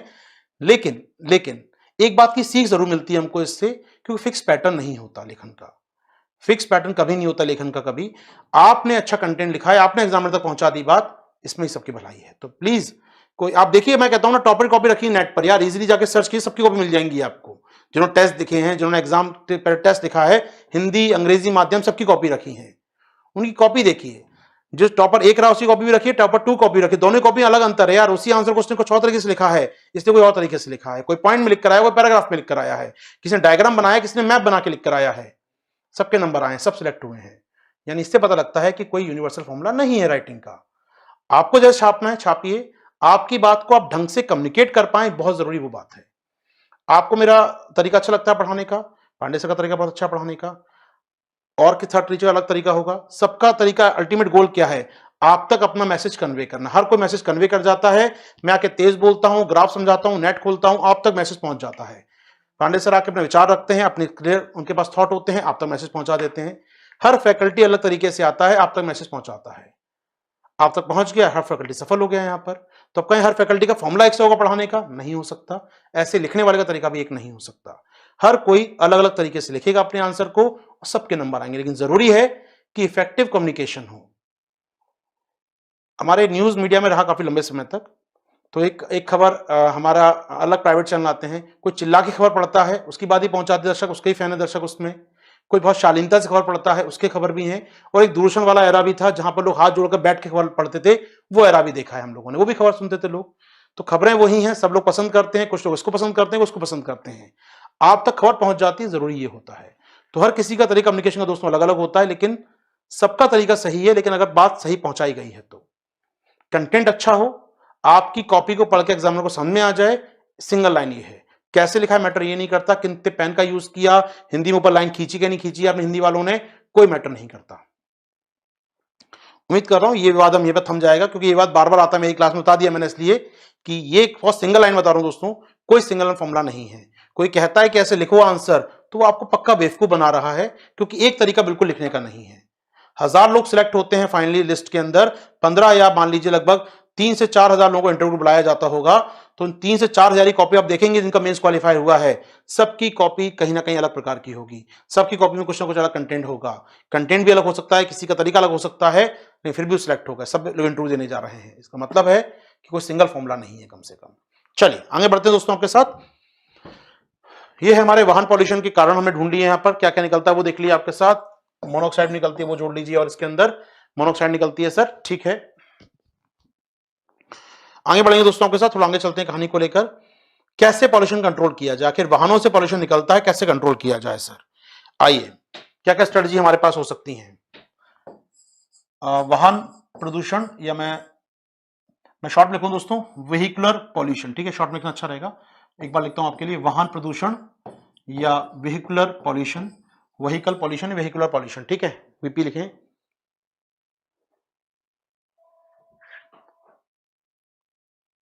ठीक है, वाहन प्रदूषण की बात कर रहा हूं दोस्तों, व्हीकुलर पॉल्यूशन की बात कर रहा हूं, कैसे कम करेंगे।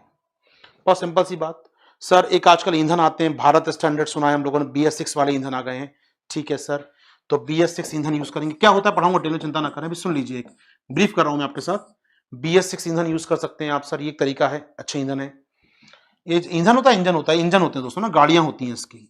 BS6 इंजन का नाम है, एक प्रकार का इंजन होते हैं, जिसमें जिससे फिल्टर होकर धुआं बाहर निकलता है, तो गैसें कम हो निकलती हैं बाहर, ठीक है। आइए रहा, और क्या तरीका हो सकता है सर। एक तरीका ये भी तो हो सकता है कि सर हम लोग गाड़ियां ना चलाएं, हम साइकिल चलाएं, हम पैदल चलें, या हम अपनी कारें या टू व्हीलर ना चलाएं, पब्लिक ट्रांसपोर्ट का यूज करें, तरीका हो सकता है। यानी लोग ऑल्टरनेटिव अपनाएं, पब्लिक ट्रांसपोर्ट पर ज्यादा फोकस करें, एक तरीका ये हो सकता है सर। यानी सार्वजनिक वाहन यानी पब्लिक ट्रांसपोर्ट लिख रहा हूं दोस्तों शॉर्ट में, पब्लिक ट्रांसपोर्ट का ज्यादा यूज करें लोग, यहां पर लोग बसों में चलें, मेट्रो में चलें, लोग सरकारी गाड़ियों में चलें, यहाँ पर बसें चलती हैं, बहुत सारी डीडी चलती हैं, उनका प्रयोग करें, अपनी गाड़ियों को ना निकालें, हो सकता है सर। या फिर हम अपने ईंधन को बदल लें, पेट्रोल डीजल की जगह हम लोग इलेक्ट्रिक व्हीकल अपना लें, हम ऐसे ईंधन लेके आ जाएं जो पॉल्यूशन ना फैलाते हो, हाइड्रोजन फ्यूल सेल लेकर आ जाएं, हाइड्रोजन गैस भरना चालू करते हैं, यानी कुल मिला के वैकल्पिक ईंधन, जी हां, ऑल्टरनेट वैकल्पिक ईंधन का प्रयोग करें हम लोग, यहां पर वैकल्पिक ईंधन का प्रयोग करें तो शायद हमारे पास ये पॉल्यूशन नहीं होगा। वैकल्पिक ईंधन में हम बोल सकते हैं इलेक्ट्रिक व्हीकल, ईवी बोलते हैं शॉर्ट में, इलेक्ट्रिक व्हीकल, ईवी बार बार नाम आएगा दोस्तों, पूरा टॉपिक है ईवी पे डिस्कस करने के लिए। विद्युत चलित वाहन बार बार लिखूंगा तो शॉर्ट में लिख रहा हूं एक बार, इलेक्ट्रिक व्हीकल, ईवी, समझ जाइए, जब ईवी लिखूंगे आज से मैं अगले 2 लेक्चर तक। ईवी का मतलब है इलेक्ट्रिक व्हीकल, विद्युत चलित वाहन, बैटरी चलित वाहन, जानते हैं, सुना होगा आपने, आसपास देखा भी होगा, तो विद्युत चलित वाहन सर, इनका प्रयोग कर सकते हैं आप, ठीक है। इसके अलावा सर और क्या कर सकते हैं, पॉल्यूशन कम करना है दोस्तों हमको यहां पर, ठीक है।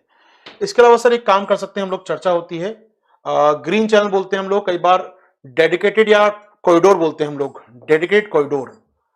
मैं कहूं आपसे डेडिकेटेड कॉरिडोर का मतलब क्या होगा सर, यहां पर डेडिकेटेड कॉरिडोर दोस्तों होते हैं यहां पर, इसका हिंदी अगर मैं कहूं डेडिकेटेड कॉरिडोर, पृथक गलियारे, अगर मैं कहूं आपसे समर्पित गलियारे, क्या मतलब सर समर्पित गलियारे का। पब्लिक ट्रांसपोर्ट अगर फास्ट हो जाए, मैं सोचिएगा, मैं लास्ट ईयर ऑफिस में, नोएडा मेरा ऑफिस था, यहां से दिल्ली से मुझे नोएडा जाना है, सेक्टर 126 में जाना है, जो कि यहां से लगभग 36 किलोमीटर है। मुखर्जी में रहता हूं, पढ़ाने का काम यहां पर है चूंकि, तो मेरा न्यूज ऑफिस था मेरा 36 किलोमीटर दूर यहां से। अब अगर मैं अपनी कार से ना जाऊं, ठीक है, मेरे पास विकल्प है, कार ना ले जाए आशीर्वाद सर, वो अपने पब्लिक ट्रांसपोर्ट का यूज करे, तो मुझे क्या करना पड़ेगा, पहले मुझे यहां से एक चौक तक जाना पड़ेगा, कैंप तक जाना पड़ेगा, जो कि एक पब्लिक ट्रांसपोर्ट यूज करने के लिए, क्योंकि बस वहां मिलती है। बस का प्रयोग करता हूं या फिर मेट्रो पकड़ूं, मान लीजिए बस का प्रयोग करता हूं। बस पहुंचाएगी 2-2.5 घंटे में 36 किलोमीटर दूर वहां नोएडा के बॉटनिकल गार्डन तक मुझे। फिर बस छोड़ेगी, वहां से मुझे एक ऑटो या वहां से एक मुझे वाहन करना पड़ेगा या कैब करनी पड़ेगी जो ऑफिस तक पहुंचाए मुझे। तो समस्या क्या है यार, और 2 घंटे क्यों लगते हैं, इतना जाम है सड़क के ऊपर। अगर सरकार ये कर दे कि बस के लिए अलग से लेन बना दे, समर्पित गलियारा, यहाँ केवल पब्लिक बस चलेंगी और कुछ नहीं चलेगा, तो शायद ट्रांसपोर्ट की स्पीड फास्ट हो जाएगी और मैं अपनी गाड़ी को छोड़कर पब्लिक बस में चलना चाहूंगी, जल्दी पहुंचा देगी मुझे ये। आप इसका बेहतरीन नजारा देखिए मुंबई में।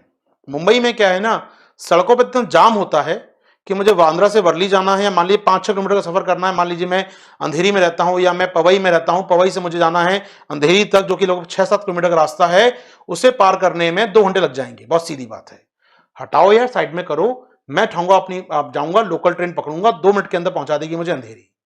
तो मेरी मजबूरी है कि लोकल ट्रेन ट्रैक पे चलती है, वहां कोई ट्रैफिक तो नहीं है ना उसके सामने, लोकल ट्रेन ट्रैक पे चलती है दोस्तों, इसलिए फायदा मिल जाता है हमको वहां पर।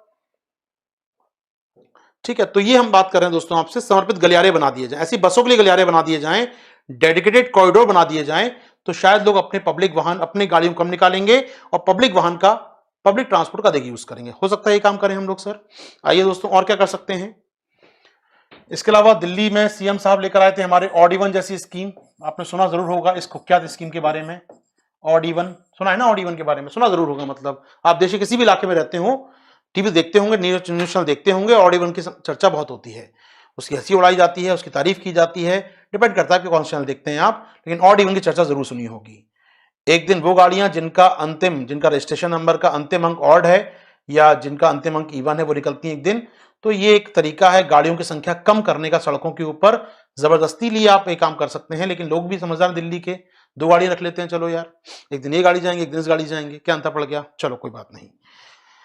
और क्या कर सकते हैं सर, और क्या कर सकते हैं वाहनों के उत्सर्जन को कम करने के लिए सर हम लोग यहाँ पर, एक होता है शब्द है कार पुलिंग, पूल बनाना, पुलिंग, कार पुलिंग क्या मतलब है सर। जैसे आशीर्वाद यहां से नोएडा जाता है, पर डे 36 किलोमीटर दूर सफर करता है, अपनी गाड़ी लेके जाता है, अकेला बैठ के जाता है। मेरे कलीग हैं 2 किलोमीटर दूर रहते हैं मॉल टाउन में, वो भी जाते हैं, वो अपनी गाड़ी लेके जाते हैं। एक रहते हैं अशोक विहार में, वो भी अपनी गाड़ी लेके जाते हैं। क्यों नहीं हम लोग 3 लोग अपनी एक साथ गाड़ी पे चल रहे हैं, थोड़ा समस्या हो सकती है, लेकिन एक गाड़ी में जाएंगे, कार को शेयर करेंगे, तो कार ही बचेगी, ईंधन बचेगा, उत्सर्जन बचेगा, और शायद कॉमन डेस्टिनेशन हो तो मजा भी आ। जैसे आजकल ओला शेयर होता है, ओला टैक्सी शेयर कर सकते हैं आप 2-3 लोगों के साथ, तो ऐसे ओला शेयर की बात है, ऐसी कार पूलिंग कॉन्सेप्ट है कि आप एक का डेस्टिनेशन एक ही जगह है, तो क्यों ना उसको शेयर किया जाए। तो वाहनों का उत्सर्जन कम होगा यदि हम गाड़ियों का प्रयोग कम करेंगे, निजी गाड़ियों का प्रयोग कम करेंगे, इसलिए कार पूलिंग पॉलिसी लेकर आ गए हम लोग कि भैया कार पूलिंग को बढ़ावा दिया जाए, जहां कार पुलिंग उनको इंसेंटिव दिए जाएं, वॉट एवर इन पॉइंट बात है। एग्जांपल, जैसे मान लीजिए मैं कहता हूं कि अगर मेरी गाड़ी में 4 लोग हम जा रहे हैं एक ऑफिस में, तो ऑड इवन भले ही दिन हो, मेरी गाड़ी का नंबर ऑड है, अगर 4 लोग बैठे मेरी गाड़ी के अंदर, चारों का डेस्टिनेशन एक ही है, तो इवन वाले दिन भी चला सकते हो आप। तो अच्छी बात है, अपने आप में लोग अपनी गाड़ी निकालना चाहेंगे, 4 लोग जाना चाहेंगे, शेयर करेंगे चीजों को, कार शेयरिंग हो सकती है। ठीक है सर, और क्या कर सकते हैं सर, और क्या कर सकते हैं हम लोग कार शेयरिंग, कार पुलिंग के अलावा दोस्तों।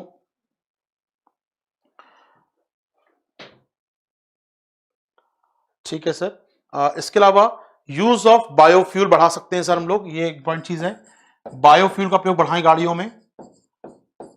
आजकल सरकार नीति लेकर आई है दोस्तों, याद रखिए बायोफ्यूल पॉलिसी आ चुकी है, देश में बायोफ्यूल पॉलिसी आ चुकी है, सरकार की से एक पॉलिसी चल रही है आजकल, इसका नाम है E20 पॉलिसी।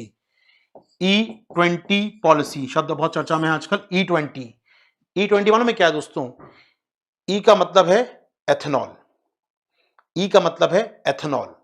एथेनॉल एक प्रकार का बायोफ्यूल होता है दोस्तों, जो बनाते हैं हम लोग, मक्के से बना सकते हैं आप, फसलों से बना सकते हैं, बायोफ्यूल की फसलें होती हैं, चीनी गन्ने से बना सकते हैं, गन्ने से बना सकते हैं बायो एथेनॉल को आप, और एथेनॉल को पेट्रोल और डीजल मिलाया जा सकता है। ठीक है, मिला भी रहे हैं हम लोग आजकल।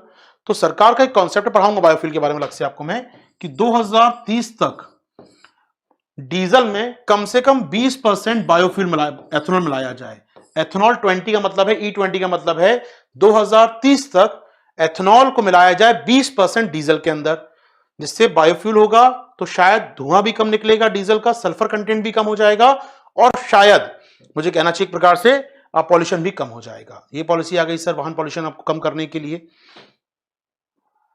ठीक है, कई जगहों पर क्या किया है, कई राष्ट्रों ने क्या, कई राज्यों ने क्या किया है, साइकिल के लिए कॉरिडोर बनाए हैं। कुछ साल पहले मैं लखनऊ गया था, वहां देखा था मैंने एक कॉरिडोर, मुझे याद आता है, तब साइकिल वाली सरकार थी वहां पर। तो साइकिल कॉरिडोर बनाते हैं, आई डोंट नो क्या काम करते हैं, कॉरिडोर आकर चलते हैं कि नहीं चलते हैं वो। तो साइकिलों के लिए पृथक लेन बनाना, कई राज्यों ने प्रयास किया, दिल्ली में प्रयास हुआ है इस प्रकार का, जिससे लोग साइकिल को बढ़ाएं, साइकिल को बढ़ावा दें। तो साइकिल लेन बनाई गई है अलग जगहों पर, से पब्लिक ट्रांसपोर्ट ना करें, खुद की साइकिल निकालिए, चलाइए आराम से, इसका प्रयोग किया गया है। और भी कुछ प्रयास किए हम लोगों ने, काफी बड़े स्केल पर प्रयास किए हैं। तो यहां पर हम चाहते हैं मानव सृजन कम हो, नई तकनीकें लेकर आ रहे हैं दोस्तों। इसी में एक लास्ट जोड़ दूं, खत्म करेंगे फिर हम इस टॉपिक को। इसमें हम जोड़ेंगे, एक काम और कर रही है सरकार, स्क्रैप पॉलिसी। जी हां, scrap policy, vehicular scrap policy, या सिंपल भाषा में स्क्रैप नीति। मालूम स्क्रैप नीति क्या है? पुरानी गाड़ी लाओ जो कंडम हो चुकी है, जो बहुत पुरानी हो चुकी है, बहुत खराब हो चुकी है, बहुत पुराना ईंधन लगा है, बहुत धुआं निकालती है, लाओ हमारे पास, हम उसको स्क्रैप, मतलब होता कबाड़, हम उसको स्क्रैप करेंगे, जगह होगी फिक्स एक, वहां लाओ, मशीन होगी हमारे पास, रखेंगे कार को, दबा देंगे, पापड़ बन जाएगी कार का आराम से, इसको लोहा कबाड़ी को दे देंगे हम लोग आराम से। ठीक है, अब ये बन गई कबाड़, छोड़ो उस कार को, एक लेके जाओ डॉक्यूमेंट कि आपने स्क्रैप करवाई अपनी कार, इतनी पुरानी थी, इतना स्क्रैप का वजन निकला, ये ले जाओ कागज। ठीक है, अब इस कागज को लेके जाओ कहां पर, नए कार शोरूम में, वहां दिखाओ इस कागज को। तो वहां पर जो आपको कार, मान लो 3 लाख की है, छोटी कार ले रहे हैं, कोई 3 लाख की कार ले रहे हैं, उस पर 28% जीएसटी लगा रही है सरकार आपसे, जीएसटी 28% का उसके ऊपर है। अब 3 लाख की कार, 28% जीएसटी, यानी कि 75,000 और दे दो, यहां पर लगभग 76,000 और दे दो, एक प्रकार का 78,000, तो 3,78,000 की गाड़ी हो गई आपकी। 3 लाख की गाड़ी, 28% जीएसटी, लगभग 3,84,000 गाड़ी हो गई, 3.84 लाख की गाड़ी हो गई। ठीक है सर, सेस वेस लग जाएंगे उसके ऊपर। अब सरकार कहती है देखो एक आशीर्वाद, तुमने अच्छा काम किया है, पुरानी गाड़ी को डिस्ट्रॉय किया है, तो जीएसटी कितना है दोस्तों आपका, जीएसटी की राशि है, 3 लाख की गाड़ी है, उस पर 0.84 लाख, यानी 3.84 टोटल ये गाड़ी की कीमत है, जीएसटी मिलाकर 28% जीएसटी है। तो एक काम करते, हमारे जीएसटी में छूट हमको तुमको देते हैं, 50% छूट देते हैं जीएसटी में।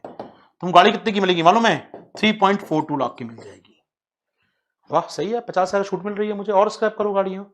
तो इससे क्या होगा, लोग नई गाड़ी खरीदने को प्रेरित होंगे, पुरानी गाड़ियां स्क्रैप हो जाएंगी, जिससे पुराना ईंधन जो जलाती थी, धुआं निकालती थी, वो खत्म हो जाएगा, नई गाड़ियां खरीदेंगे, नए इंजन वाली गाड़ियां खरीदेंगे, नई गाड़ियों से नए रोजगार पैदा होंगे, नए वाहन बनेंगे, नई गाड़ियां पैदा होंगी, नई गाड़ियां चलेंगी दोस्तों, रोजगार बढ़ेगा और पॉल्यूशन भी कम हो जाएगा। एक तीर से कई शिकार।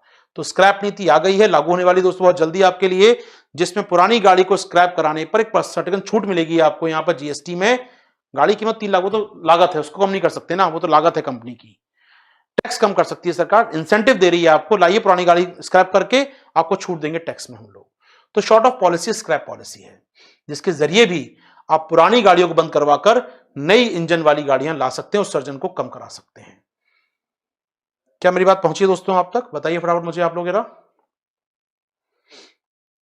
ए बी सी ऑप्शन आपके पास है दोस्तों, ए का मतलब समझ में आ गया सर पूरा हमको यहां तक बातें, अभी तो बात करें डिटेल में, हम चर्चा करेंगे इस पर आपके साथ, पूरा समझाऊंगा एक एक करके मैं आपको इन टॉपिक्स को।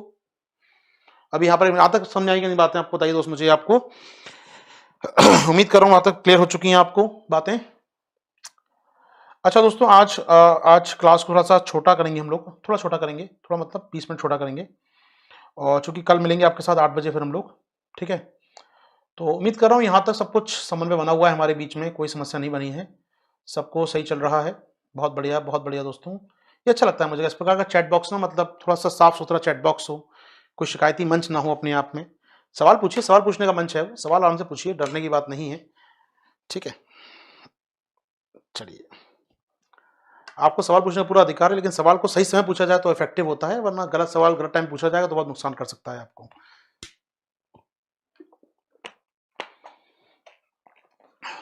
ठीक है दोस्तों, यहां तक क्लियर हो गया हमको, आपको समझ में आ गया हमें कैसे चढ़ना है चैप्टर में आगे। एक लेक्चर शायद में लगता है वायु लगेगा, 2 लेक्चर लगेंगे मुझे, इनकी बात मुझे करनी है, पूरी बात करेंगे। फिर ऐसे तापीय संयंत्र लेंगे, उनको कैसे कम किया उसकी बात करेंगे आपके साथ। फिर हम लोग आपके साथ बात करेंगे पराली को जलाने का सॉल्यूशन क्या उसकी बात करेंगे, बायोफ्यूल की बात करेंगे, यानी थोड़ा सा क्लास भी चलेगा 2-4 दिन और इस पर, एयर पॉल्यूशन पर। तो कल भी एक क्लास होगा दोस्तों, 1 सवा घंटे क्लास में कल भी लूंगा आपका। ठीक है, तो कल भी एक क्लास रहेगा 1 सवा घंटे का आपके साथ, हम लोग 8 बजे मुलाकात कर सकते हैं एक बार इस पर। ठीक है, तो आज दीजिए मुझे आज्ञा, फिर यहाँ तक बात हो गई है तो स्क्रीनशॉट तो नहीं ले पाते, लेकिन लिख ही लिया होगा, आराम से लिखवा रहा था आपको सारी बातें में। तो ट्राई कीजिए रनिंग नोट्स बनाते हुए चला करें साथ में, तो आसान रहता है। रनिंग नोट्स रहेंगे तो बहुत अच्छा रहेगा, आपके खुद के नोट्स होंगे आपके पास, जो कि रनिंग नोट्स होंगे तो आप समझ पाएंगे हमने क्या लिखा था, क्या देखा था उस समय। चलिए दोस्तों, तो फिर दीजिए मुझे आज्ञा, मुलाकात करेंगे कल आपके साथ 8 बजे हम लोग शाम में। तब तक के लिए दोस्तों थैंक यू, शुक्रिया, जय हिंद।